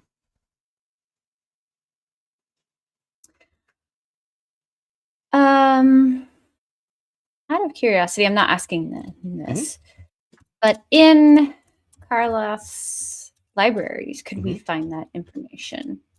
That there would definitely be references to Prince Orpheus, and you weren't specifically looking for that. Were you cataloging that digitally, Carlos' library?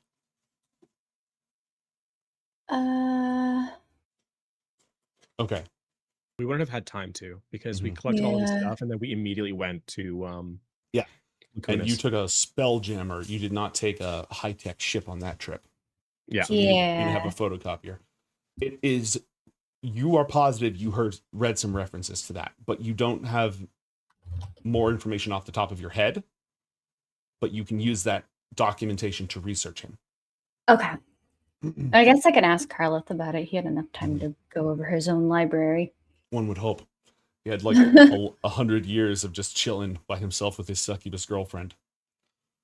And maybe not, actually. On second thought.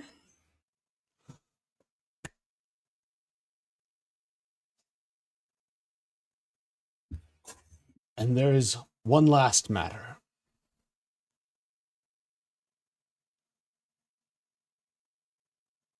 Even as we speak, Vlaakith has mounted a full-fledged invasion of a prime world, a distant place, a little small planet. But she has deployed the full might of her people against it. Hundreds of astral ships, dragons, knights, thousands upon thousands of warriors on the ground. Is she with them? No. I dare say she never leaves the Palace of Whispers. But her forces are committed. The majority of her forces are committed. What planet? A world called Faragos.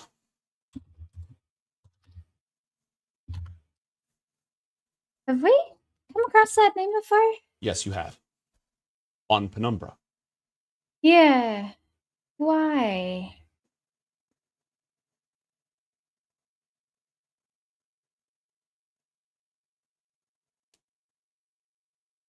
Was that said to us by the Avatar? I don't think so. I think you discovered it near the mutagenic, the mutation tanks. Right. You have a 22 intelligence. Yasmin. Faragos is the planet where the genetic stock that was eventually turned into the Githyanki predecessors came from. Oh. I mean, this is hard to know, but I don't imagine Vlaakith would know that. Right? Why wouldn't she know that? Because that She has information's like super, super old. She has access to. There is some. If you think about the skill that I have that allows me to see the most emotional weight of a place and then its name and so forth. Extrapolating that eventually, there is some magic that allows you to, through some genetic information, pick up a memory from somewhere. It That's would be not very complicated, but absolutely, you're dead on. there's no I think it would be more risky to believe that she doesn't know about it. Besides, there is the cases. She's old enough to have been either around when that schism occurred or very soon after with the stories of it. I have to look at the Roman numerals after her name to figure out if she's like Vlad the 13th or something. But within Yes. memory of Much the rumor of it way back. Yes. Yeah. The rumor of that being the case is not she may not have all the information, she may not have as clear the information that we do, but even if she has a warped version of that information, then she would look for the truth of it. Roll insight checks, please. That is a shockingly good roll for me. That is a very good roll. You rolled a 13. Congratulations. For a On total of insight, 14. yeah. Any other of my skills, and we're looking at like a 24 or And something. 14. All right. Yeah, he's saying all this very matter of fact, flat. Oh, this is insight to Balthominius. Okay. Correct. So we can't really tell if he knows this. Right. He's saying it as if it's a little irrelevant planet no one's ever heard of. I think playing. What was the full sentence he said about the Farragos? I don't remember the exact words I used because it was more than 30 seconds ago and I Yeah, that's sort of where I'm at too, so no worries about it. But roughly speaking, he said the Lich Queen has committed the majority of her forces, which is not just the city of Tunaroth, it is the Githyanki people, which is a huge population scattered around across the astral plane. She has committed the majority of her forces to the invasion of a prime world. Some small world called Farragos. I think, and I'm gonna discuss this for a moment with Yasmin. I think we should tell him what we know. Because I would kind of like to see if he might have an idea of it and what he think we could use that information for. By all means. Because, I mean, the Githyanki aren't going to be happy hearing about it. But if they find out that Blackus knew and withheld that kind of information, that could be kind of a big deal. The thought that they're sending their entire power base, Majority, not all of it, but like 60% of the armed forces. Yeah, enough to consider yourself sending your entire power base. Yes. It's not. It doesn't seem with the number of planets and planets with resources that they could use, and ones that would be easier to take down with smaller forces. And This screams to all me that. destroy intelligence. Yeah. Wipe out any evidence that what came before. And yet she is putting thousands upon thousands of Githyanki in proximity. So she may not think they can decipher that information either, though.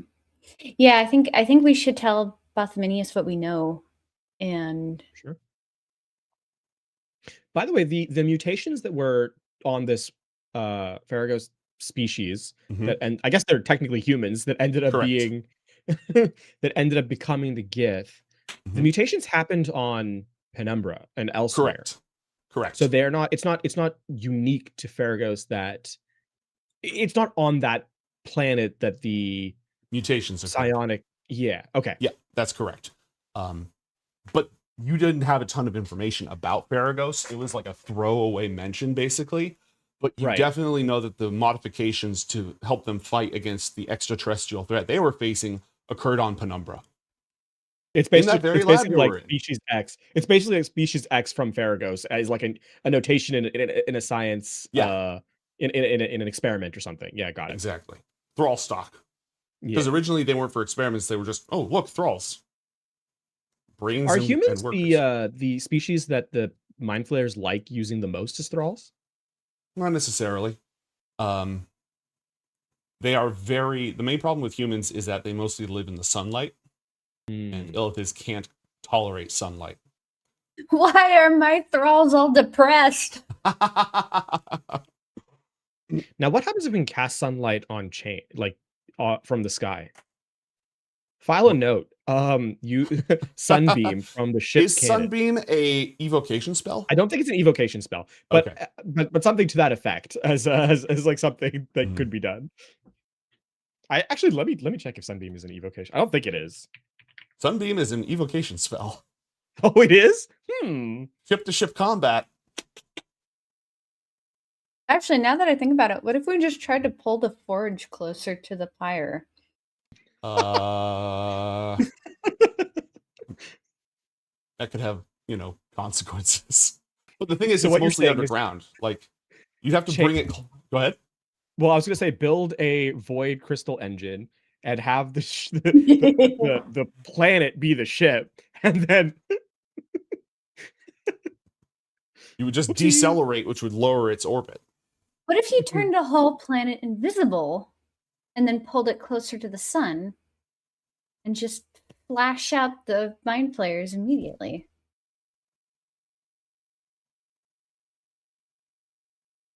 You might be better off just building a sunbeam satellite. Look, as we established, physics is not my strong science. Besides, when it comes to magic, physics becomes a little bit weird. Wibbly wobbly. Honestly, when it comes to physics becomes a little bit weird. Yeah. So it's like, you want Lovecraftian things man was not meant to know that'll break your mind. Just study enough physics. There's a limit. There's a place you should stop. Mm-hmm. Sure. Yeah. Okay. I'm gonna tell it. I'm gonna tell him. All right. So do you want to RP that out, or you just want to tell me that you tell him? Let's role play that out. So he tells me this information, and we're gonna be in silence for a moment, communicating back and forth.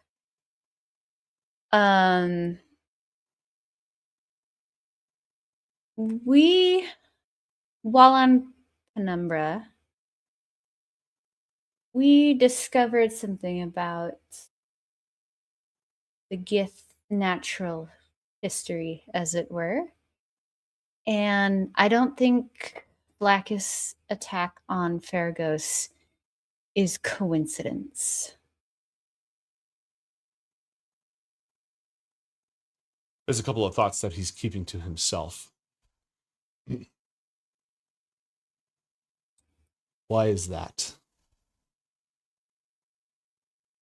Because that is where the Gith were originally taken from before they came the Giths.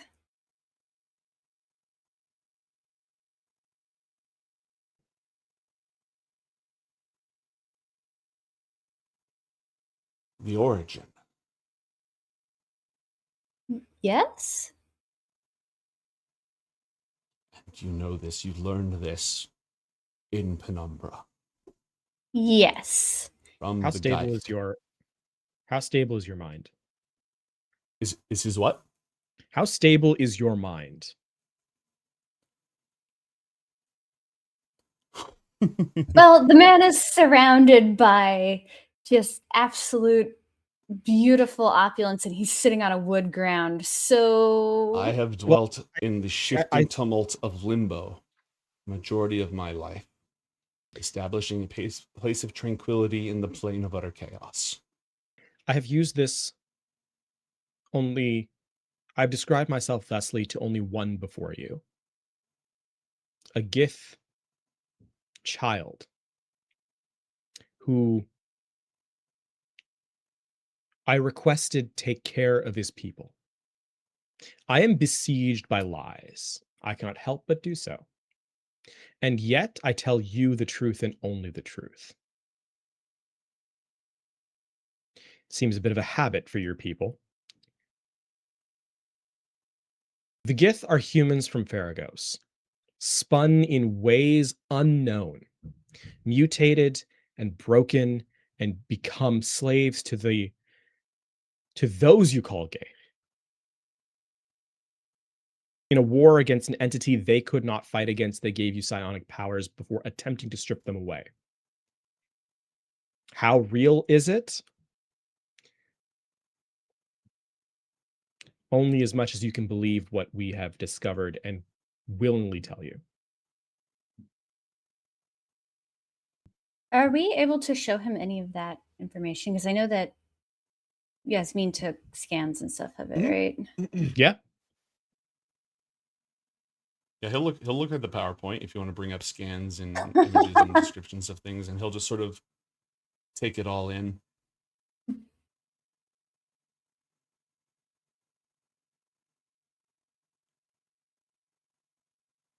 This comes from their labs that. Do I think they're them capable of lying if it serves their purpose? Yes. I do not believe this to be a lie.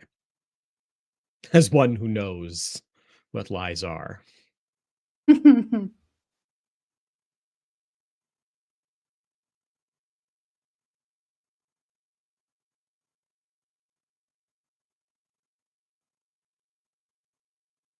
That's the to suppress the effect. Mm-hmm.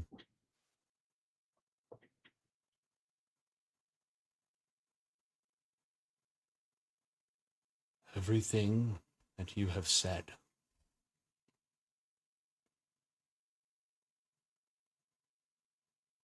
matches the cruelty and disregard of the Illithid.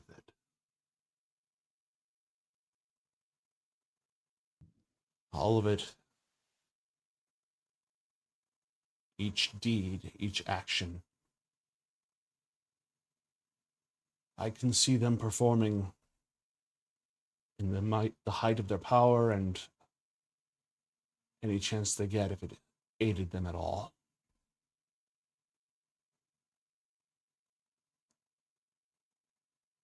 And besieged though you may be, I cannot think of why you would lie.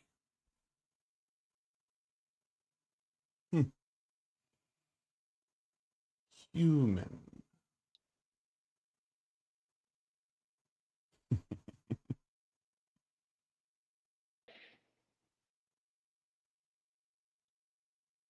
Then what does she want? I don't know. A couple of I suspect she knows this information now, and it may worry her that this would threaten her place of power if it were to ever come out. Vlaakith's hold on the tales of her people, their stories, their culture, is strong. If such a story were to be told, it would be spat upon as blasphemy and heresy and lies. But I do not know the Lich Queen's mind well enough.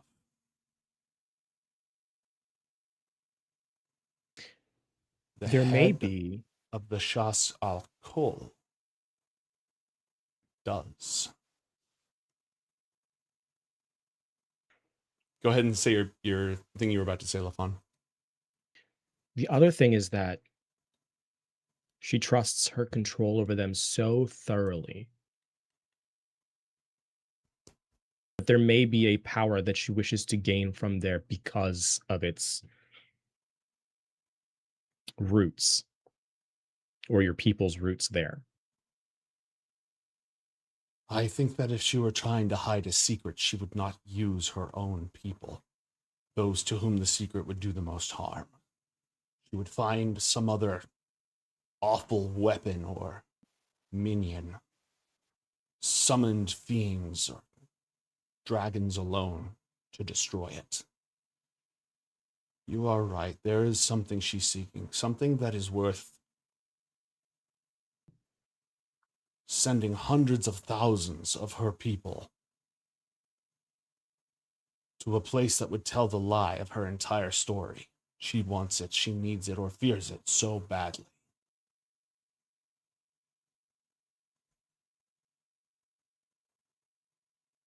I wonder what that could be and why now? Yes, why now?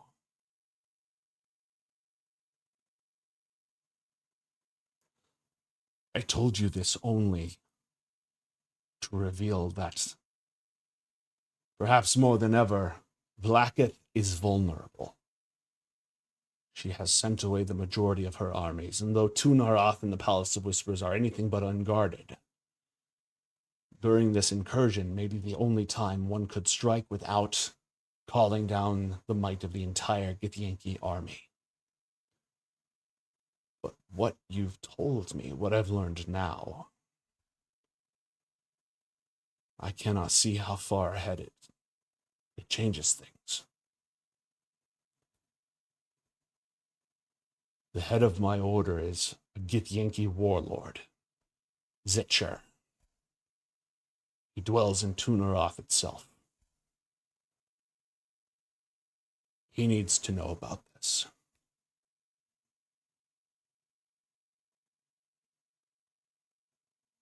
Do you have any way of sending word? I can send word through my other contacts, others of our order.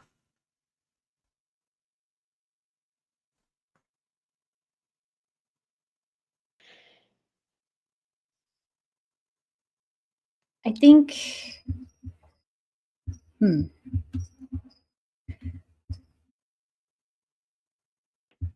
outside of your order, what how do I put this? Basically, like, what are you doing to meet your ends, I guess? I teach at the monastery of fighting arts, a skill that focuses on looking a moment into the future. I try to instill in all of my pupils a further sight than that, a sight that would help them see beyond old conflicts. There is more, but shaping the mind of the next generation of elite warriors is no small part of it. And reaching out to potential allies in unexpected places.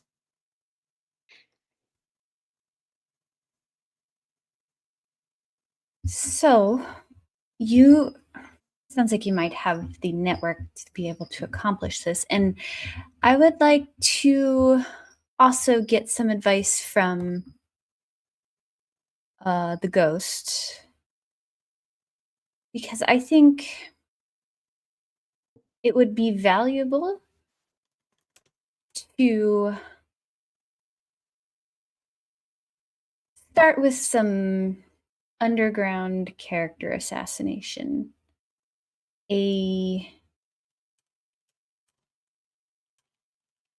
Against Blacketh among the cities and her people. And spread, not propaganda, because we're going to be telling the truth. Truthaganda. Truth again. Oh no, I hate it. I hate it. No, absolutely not. Rejected. And kind of spread whispers of this information in the hope that whispers and things told from one person to another are a lot harder to discount. When you hear something from your neighbor or your grocer, are a lot easier to swallow than from an outside entity or a figurehead. And I would like to work to spread that while we plan our outright assault against Flaccus. To kind of sow those seeds of discord.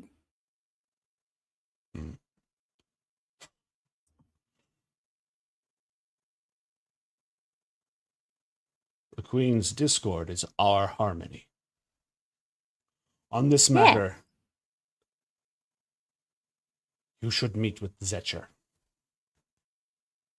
He dwells in the very heart of the city, amongst the powerful, and he sees everything from there.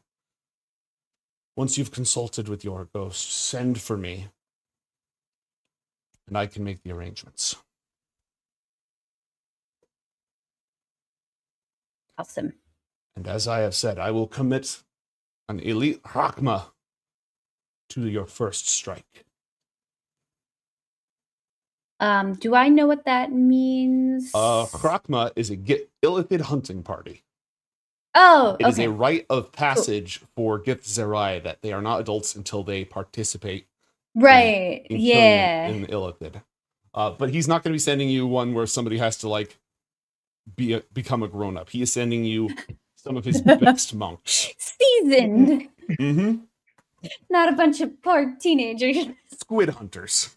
although if this fight goes as expected, eventually they may be able to send some of them anyway to get some of their.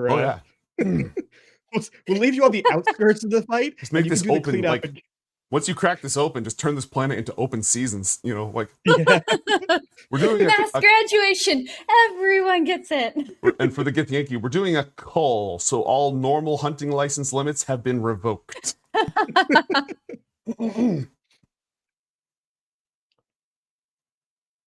Balthominius will bow and keep sitting on the floor if you want to go do other stuff. Okay. Before we leave, Dolores is going to be like, what, like, wine, pillows, food, anything? The hospitality of King Indoglad leaves nothing to be desired. And so I desire nothing. I see. Well, should you seek a fortress that can withstand a siege, Zerthadlun's doors are open to you. That was to Yasmin. I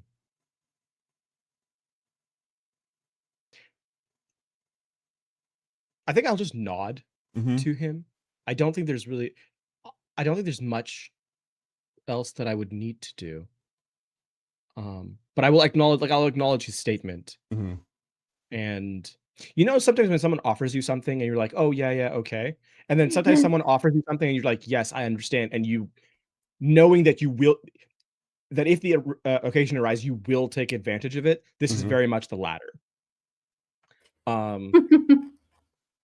Taking that at his word in the truest sense of the thing. One final order of business. I will have my Master of War, I guess, speak to you on where best and when best and how best to communicate with you and your team when we'll have need of their strength. And in doing that, you have closed the loop, so you do not have to coordinate them unless when it comes time to hit things, you might be asked to be like, who do we want where? But they're going to coordinate all the logistics and stuff. Yay! The best part about having logistics is I get to use my logistics team. Yes. Listen, I hired her for a favor. It's a big deal. Yes. I'm going to get my money's worth.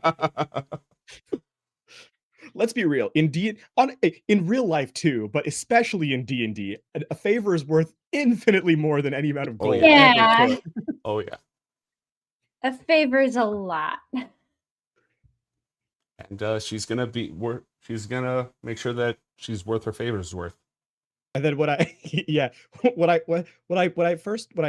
there's a handoff to her at some point, it's very much going to be a fact of, don't worry, I know how much my favor is worth. I'm going to use it.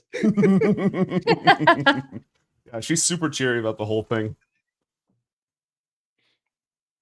I will give her a slight aside on the thing just to confirm to her that there is a time bomb attached to when I return to Northport. And as such, that fireworks will happen when I get there. So good to know. We can talk details later. Just FYI, I made a deal with a guy. Well, let's not use the word guy for him. I'm not your I guy, know he bro. can hear me when I say that. Oh. Well, do you need him killed?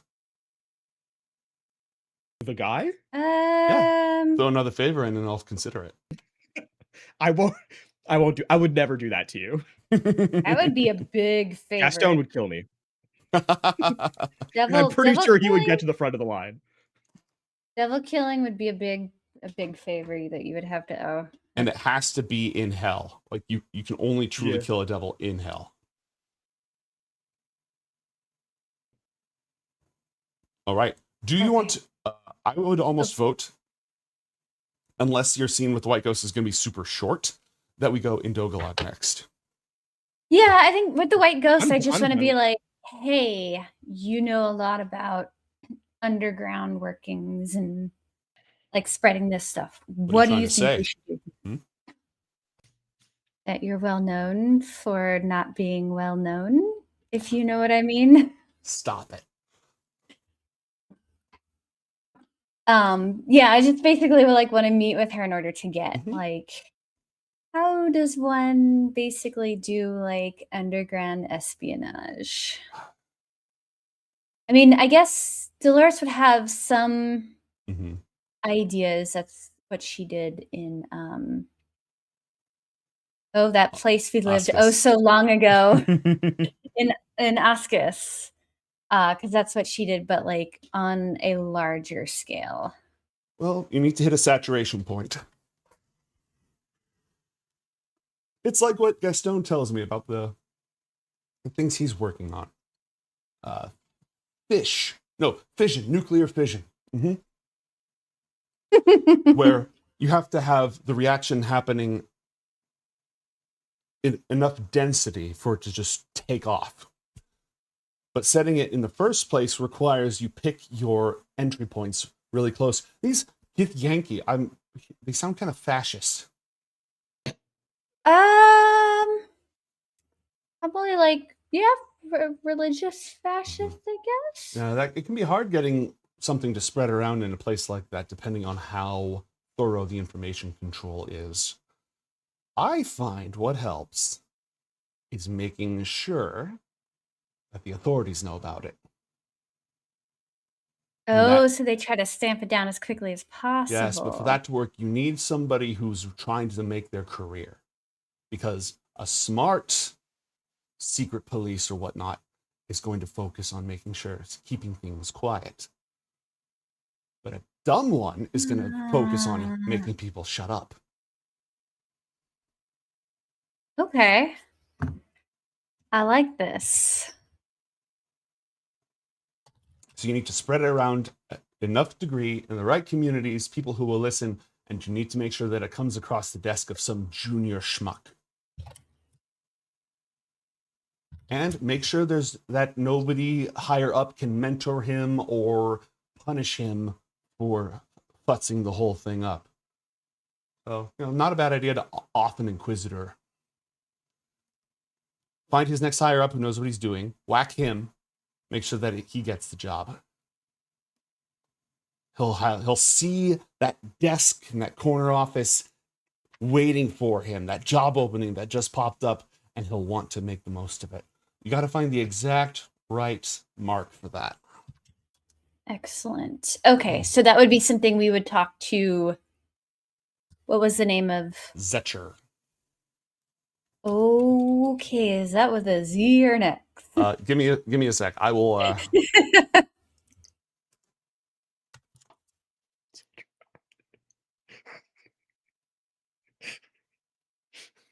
It's spelled with a lot of apostrophes. I didn't name this guy, I promise.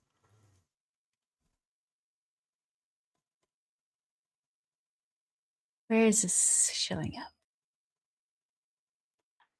Oh, there it is. Okay.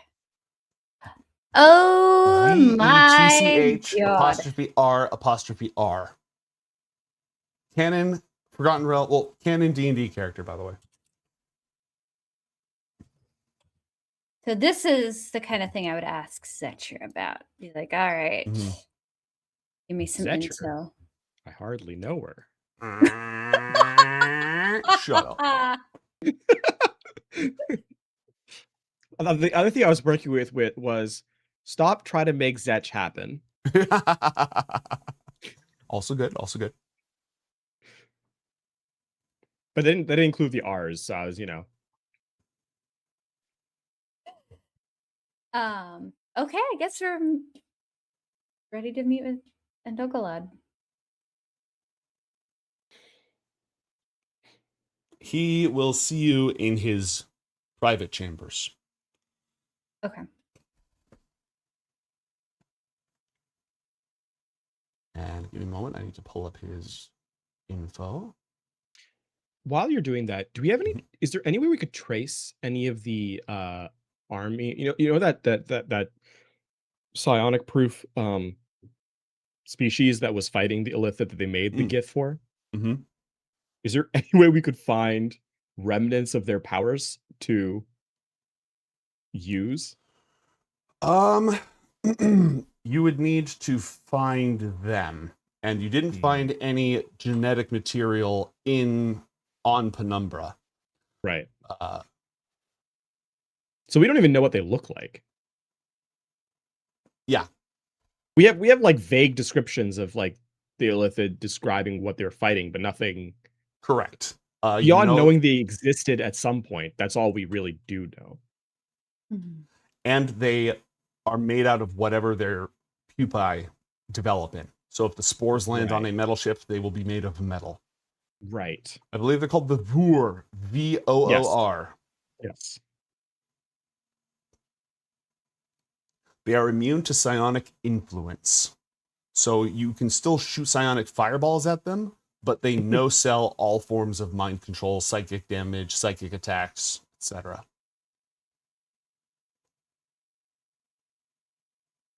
Oh, they're also immune to spells that affect the mind. They're just immune to mind-affecting abilities. Oh, okay. That's because they have no mind. Although that's not tonight. Well, that's, to be honest, that's not really that far-fetched, because theoretically the Exarchate robots, like the artificial intelligence, is also immune to those same effects. So the silicone-based life form theoretically may be right. It's not as far-fetched as, like, dismissing it outright as them being mindless. Anyway, that's neither here nor there, because I'm not sure what the original was, but I believe it's just the nervous systems are so different. Which, I mean, comes back to that same thing as the AI, right? Like, it's exactly same, but different.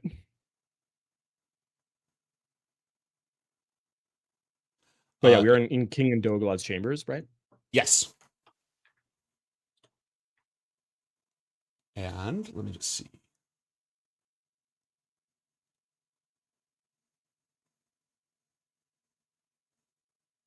Roll insight checks, both of you, please. Insight. Oh, I'm getting real winners on insight. Oh my god. That's Woof. crazy. That's really good. That's so shockingly good.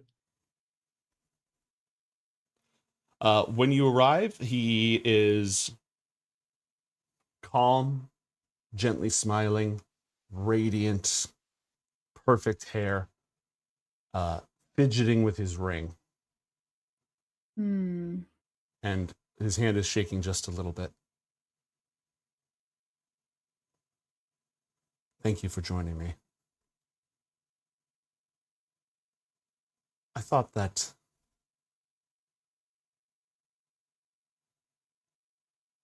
well, I don't know what is going to happen, Yasmin.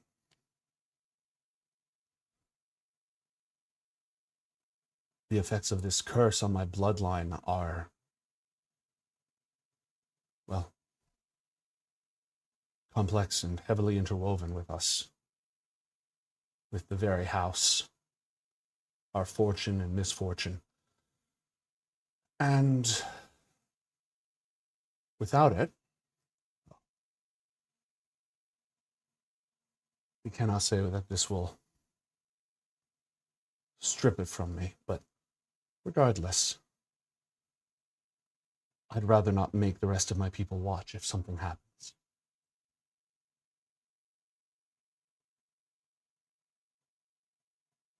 He has a... You remember the third Matrix movie? You see the third Matrix movie? Okay. I've not seen it. All right. Don't worry about it. I've seen one and two, but he has like a reclining chair made of roots that are growing up, like that have recently been sort of druid evoked out of the thing, so he can just sit there like a gravity chair, you know, leaning back. Yeah, okay. There are 2 potions of cure wounds next to this, a scroll of revivify, and a scroll of lesser restoration. Were these set out for this experiment, Yes. or were these here? Okay. No, this is all very clearly laid out. Who else is here? No one.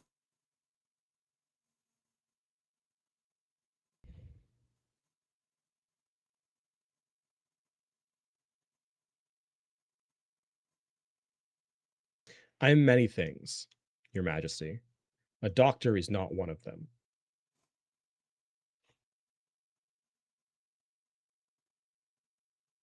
Make no mistake about what this is. These are the experiments of a mind that is for progress at all and any cost. A mind with which I resonate. I tell you this out of respect for all your people have done for me specifically.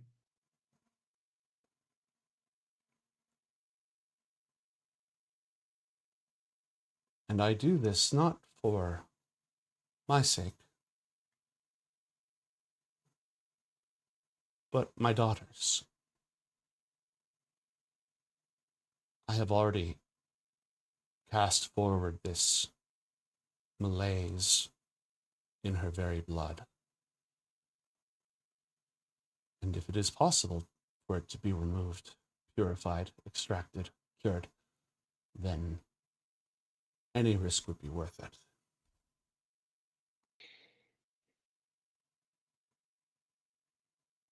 I'd like to take a sample of your blood. He'll go ahead and sort of hold out his arm, and you notice it's very much covered up by magic, but upon contact, he bleeds himself very frequently and very deliberately. It's blood magic. He must be using blood magic. I think, I mean, I have to use both hands to do this. You can, anyone who looks at me, because I don't bother covering it up, right?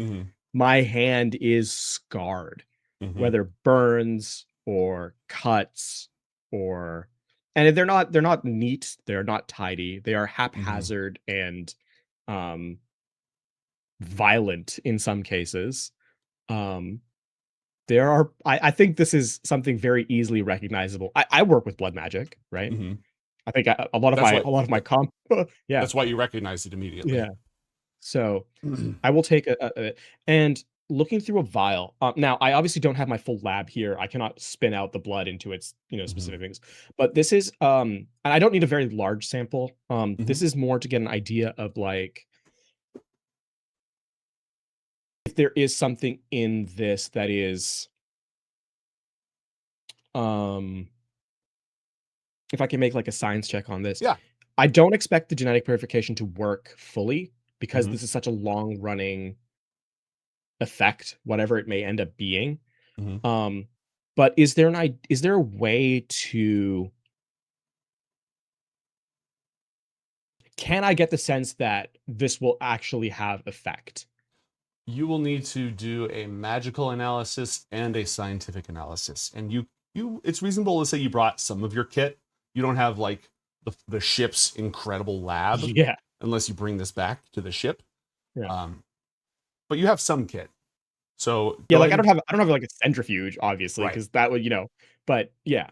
Do a science check. That is horribly bad. That is holy mackerel. Incredibly awful. Hold 1 second. It's just because you don't have your kit. Yeah. Oh, I do have alchemist supplies, which I am proficient with. Okay. You go ahead and roll that. That's science and magic. Yeah. Intelligence. Which I believe it's just an intelligence check with my proficiency. If you have the tools on your sheet, you should click the sheet. Well, is it listed over on the left-hand side of your sheet? Yeah, it is, but I think I don't think I included it properly. Yeah, because it's under the proficiency tab, not the which means it doesn't have all of the rollouts. Okay. Well, but alchemist supply is just it's my intelligence check plus proficiency. It's the same, it'll be the same as my science check. So I'm just gonna roll. Yeah. I'm gonna roll it's plus 10. So it's intelligence plus 10. Or plus whatever this roll is, plus 4. So 29. Okay. Doing an analysis takes you a little bit of time. And you're getting some weird results. You have to, well, you don't have to double check because you're actually 100% positive of every step that you make. You have a 22 intelligence, you are hyper intelligent. The blood itself appears to be damaged. Not all of it, but like large amounts of it are damaged. Like necrosis. And while that could stem from a biological process or long-term biological changes, there's definitely a magical effect. And this is bothering you because you feel like you've seen this before and you should absolutely recognize it. And then it hits you. It's not quite the same, especially since this isn't something that would ever show up in a medical test whatsoever. But the alchemist's tools, plus your unique background, you do know where you've seen this before. Not this exactly, but like very closely related. An ailment or effect of almost the same. It is a consequence of an ailment of the soul affecting the body. This is almost like a heresy. Like eerily close. It's not a heresy, but really fucking close. This isn't a surprise, I think, because we know that vile speech is in his library. Yeah. We know he has had he's engaged with the same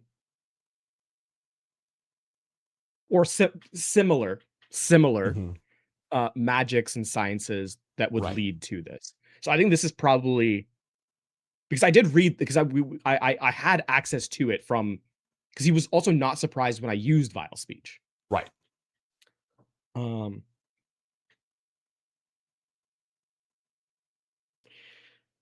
What boosts do you have? I, of course, am entirely more charismatic than the average person. My lies are much more believable than most, at the cost of having to lie constantly. What are yours? He is trying not to look confused, but he looks confused. You know where I come from, or in as much as it is important to know anyway. There is a perversion of the soul. Forced in my case, though not at everyone's. But in exchange, you get power. Mm. Do you know what yours is? Inherited.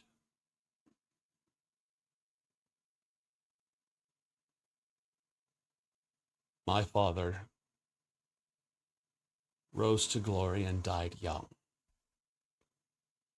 His mother rose swiftly to glory and died young. And so on and so forth, back into the mists of time. The court of Flouris was nothing. And then it was one of the reigning houses.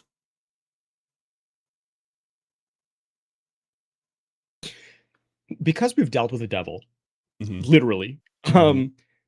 is there the possibility that having made a deal with the devil at some point, like, oh, I want to be in power, and the payment was tying their life to like a bright flame that expends itself? That is entirely possible.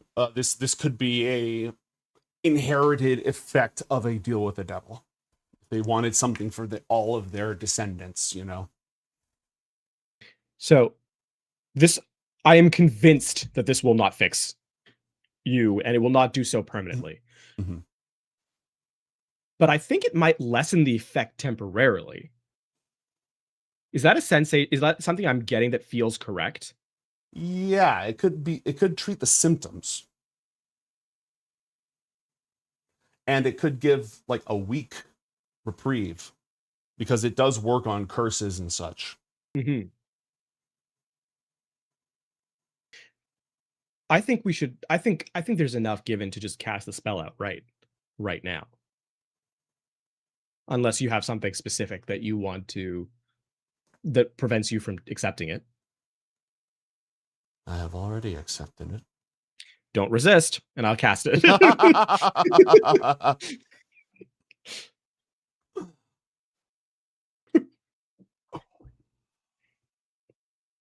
So the way I cast spells historically, obviously it's through my gun because that's, it's weaponized spell casting. Right, right. But for the theatrics of it, and because I kind of can, and because he's a king, and because there's no one else here except Delarice, I'm going to hold my gun to his forehead and click the trigger so painfully slowly. He does not freak out. Either he's 100% confident that he's not about to die, or he's cool with dying. There's a scroll of Revivify and no one else in the room. I think I know which one it is. His whole and a silver ring covered with emeralds slips off of his fingers as his hands sort of, you never really noticed that they were slightly swollen, and they slightly unswell, and the ring ding rolls across the ground. He takes a couple of big deep breaths. I'm gonna, as soon as he does that, I'm gonna do the doctor thing, grab his, but not gently, and not like a doctor at all. Grab his face, like open the eyelids, look into his eyes, like snap them, a bright light to like check their how quickly they react. And then while I'm doing that, use my other hand and like tap his knee like really hard. Basically seeing how quickly he reacts and how quickly his body is showing signs of escaping its wear. Very quickly. Better than before.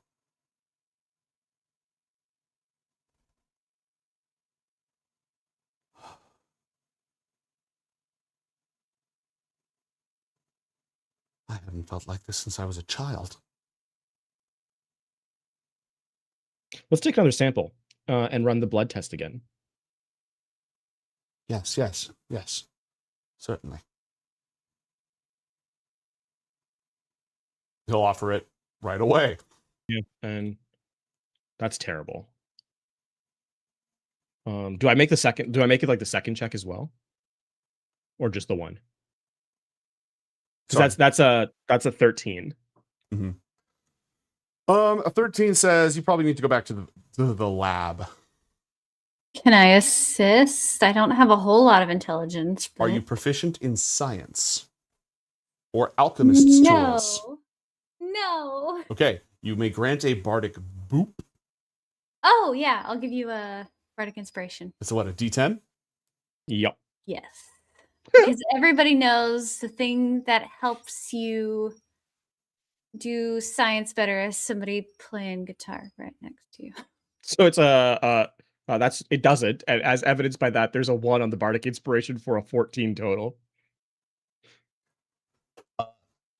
He's not a duke, he's a king. That's an artifact. But Indogalad, may I? Sort of like steps in. Yeah. And he's not a doctor. He's clearly a skilled alchemist. He is actually, his medicine modifier and his arcana modifier are the same. So he takes a look, he goes through it. Still obvious signs of side effects, but the malignance has been neutralized. Dormant, most likely. Comparing it to the other, so I have both samples, right? Mm-hmm. Like the I think with the fact that he got that high of a roll, Mm-hmm. and the fact this is more of a compare and contrast compared to like trying to figure it out outright. Can I notice the difference between the two? Yes, blatantly. It's like there's still some of that blood rot, but the rest of it is much healthier. The stuff that isn't dead is much, much healthier. Okay. Take that healing potion, just for the sake of it. Mm-hmm. Let's see if we can... I have no way of knowing, obviously, what your baseline is, because it has been so long since you've been at it. I do. He goes to the little stand that has the healing potion. He grabs one, pops it, drinks it, then takes the little like handkerchief that all the things are sitting on, and ties it up into a bundle, pulls them off. There is a hatch hidden underneath it. He pulls it open and reaches inside. There is a glass flask with about 8 ounces of a clear liquid in it. It has no identifying features, except that you feel vaguely uncomfortable.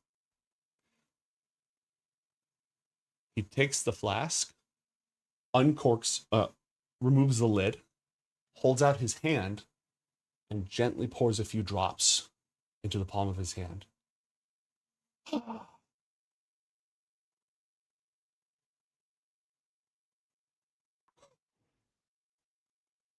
And then closes it again with a more genuine smile, not the distant, vague, sculpted emotions that he shows at court or even in private, but like a more genuine but sad smile.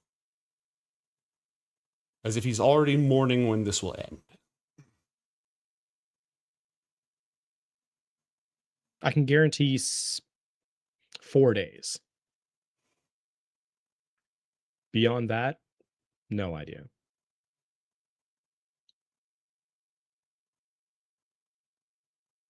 Thank you.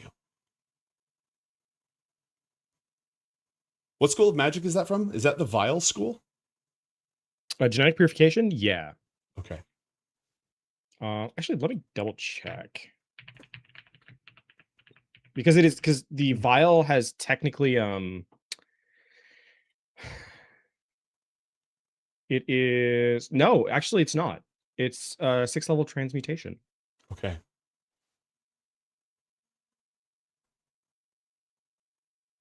But you're not a spellcaster. What's that? But you're not a spellcaster. No, I'm not a spellcaster. Okay.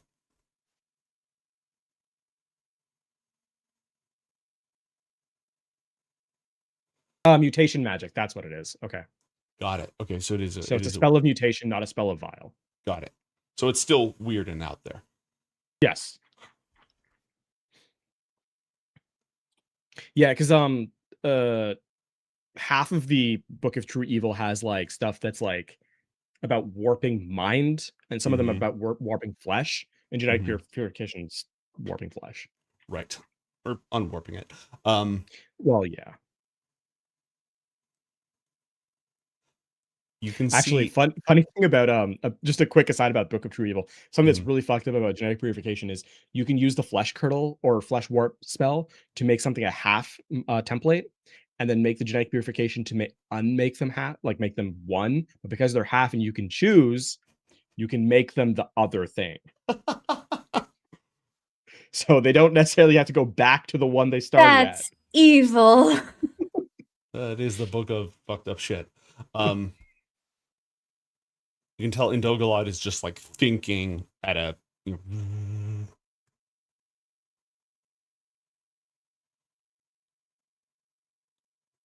I need to learn how to replicate this. You are right. It will not last forever, but if I can provide even a bit... There are, of course, some consequences and limitations thereof.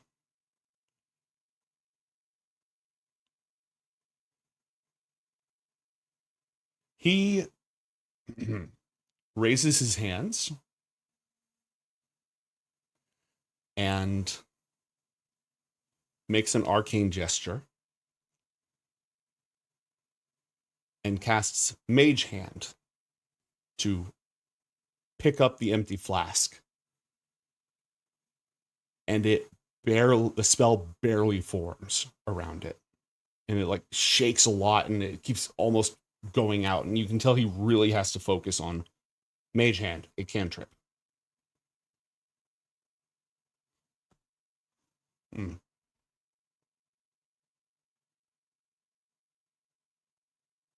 Have I seen him casting magic? No. You have been told he is one of, if not the most powerful arcane caster in the city. He can't cast Gate, he can cast everything short of it.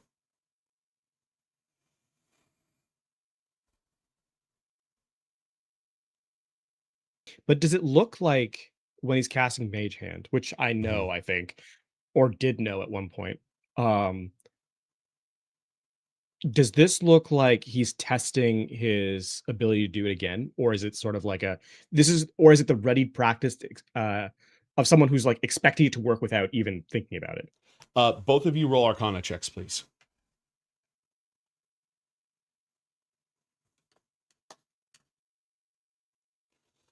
He absolutely knows this spell. It is rote for him.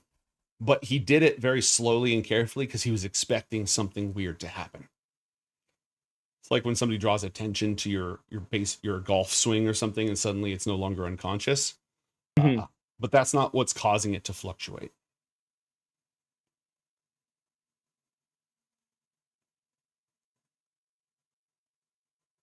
You would say, Lafon, that while he is highly, highly intelligent, only slightly less intelligent than you, he's not used to casting from intelligence. And he's still not casting from intelligence.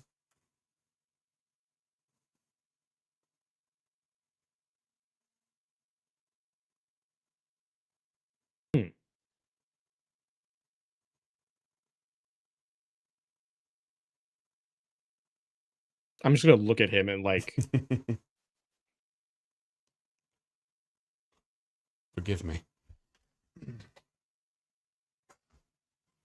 Consequence of bad habits.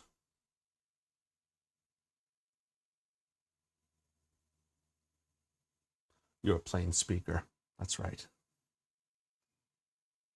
And the normally very deliberately enigmatic king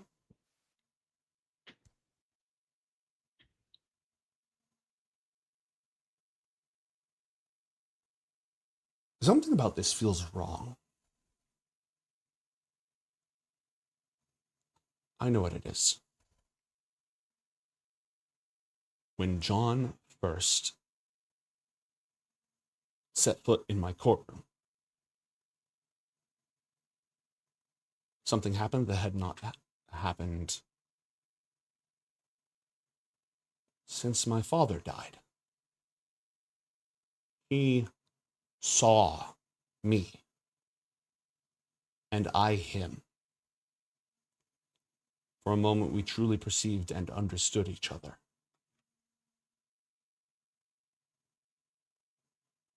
And yet I have never told him the entirety of it.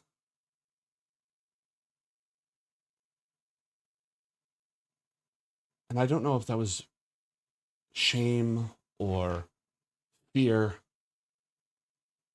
or a consequence of this bloodline. Because it is in the blood. The sin is in the blood. Whatever deal was forged by my ancestor,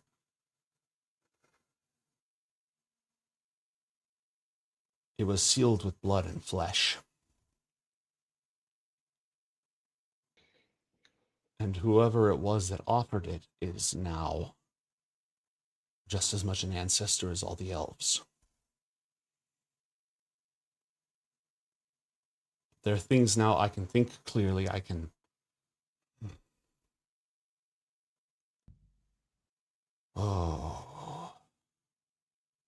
I can think clearly. He should be here. I should tell him. I will tell him.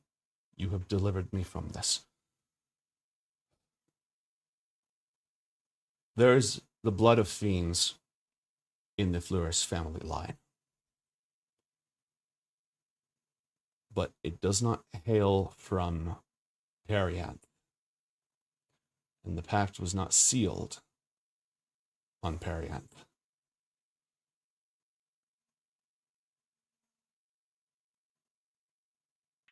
What do you know of the Temple of the Feathered Serpent? You've been there, have you not? Oh boy. Stand by for jogging of memory. No, we have. We've been there. that moment pause was not like, oh, I don't remember. It was, oh, I remember a little too well. In fact, yes. Let's leave it at just yes. Those stones were set there and blood first spilled by the will of the first Fleuris.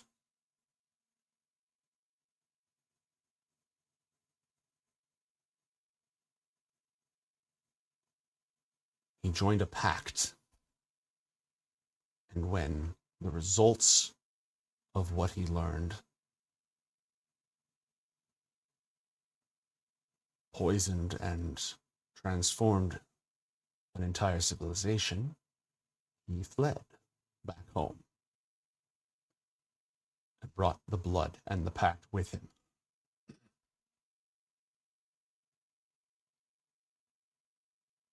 The Yuan-Ti? Yes, but no. Not them. The demon who helped create them. The secrets of that spell of transformation. Those rites my ancestor helped develop. He was a part of that group.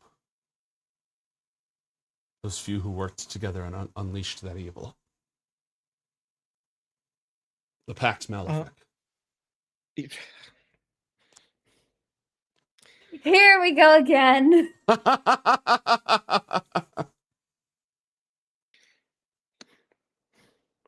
The world is so big. We know that better than nearly anyone, I think. And yet so small. And we know that better than anyone. All right. In my defense, the whole reason that the Temple of the Feathered Serpent came about is because John exited the tower, the Obsidian Tower, and came out through it and ran into a group of adventurers, the Pilgrims, who were hired by King Indogalad to find the Temple of the Feathered Serpent. And as it turns out, the reason he was trying to find it is because it was his ancestor who built it. So this is not my statement was not an indictment of the GM. That is very much an inward. The consistency is completely yeah, exactly. It makes a ton of sense. I think Yasmin in game is just exasperated at how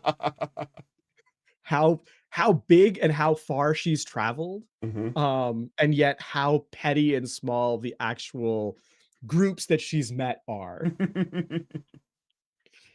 Like, they all have grand effects, but their designs are so pathetic.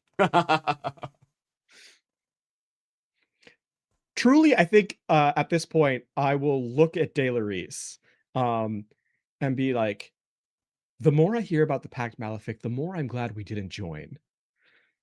They are too small-minded.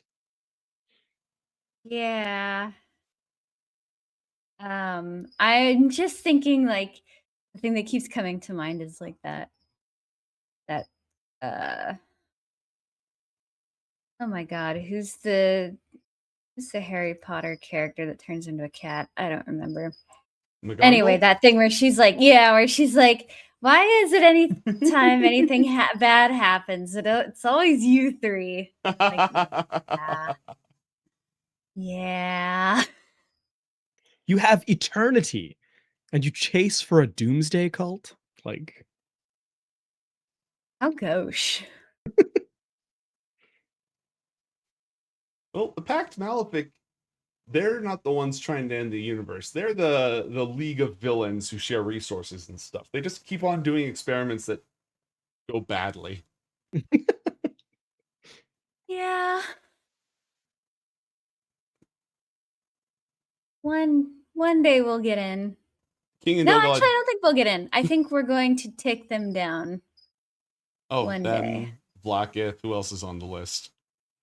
General Warcrow. Vecna. The Chronophage. Oh, yes, the Chronophage. We've actually met that guy, so he's definitely on our list. You're ahead. You're a step ahead on that list. You know. Yeah, the yeah. to-do We've items actually for wiping him out. We've actually met him. Who else? Chronophage. That's my father. I'm just Phage. The Celestial Heroes, their enemies, mad scientists. Oh yeah, the Celestial Heroes are like the OGs. To be fair, though, Definitely gotta I don't think we really care about them so much as like the whole like Not really. the chained the machine of chains needs to be fixed before you know. I mean, we really should take. Well, I mean, they will be in our way, and as a consequence, they will be taken out. Only 2 of them are in on the conspiracy. The rest think they're actual good guys. Maybe they did a little fascism here and there. It depends on a case-by-case basis. What's a little fascism between friends? You know, maybe they exiled everyone who thought differently. Yeah, I mean, everybody makes that mistake, right? I feel like this is a good point to end. That was a good dun. Not the comments about war crimes, but like the dun. What's a little war crime between friends? We IOF Academy, the show about teenagers who use the power of friendship, but also overwhelming magical violence to kill gods, and frequently wield like magical weapons of mass destruction, battle entire armies, etc. We call it War Crime Wednesdays. I love that. Yep. Geneva Convention? Geneva Checklist. It's like, ooh, I just unlocked a new achievement. Achievement unlocked. Oh, I love it. All right. That'll be it for us. Thank you, all of you, and we will see you next time on Coriander Society Adventures.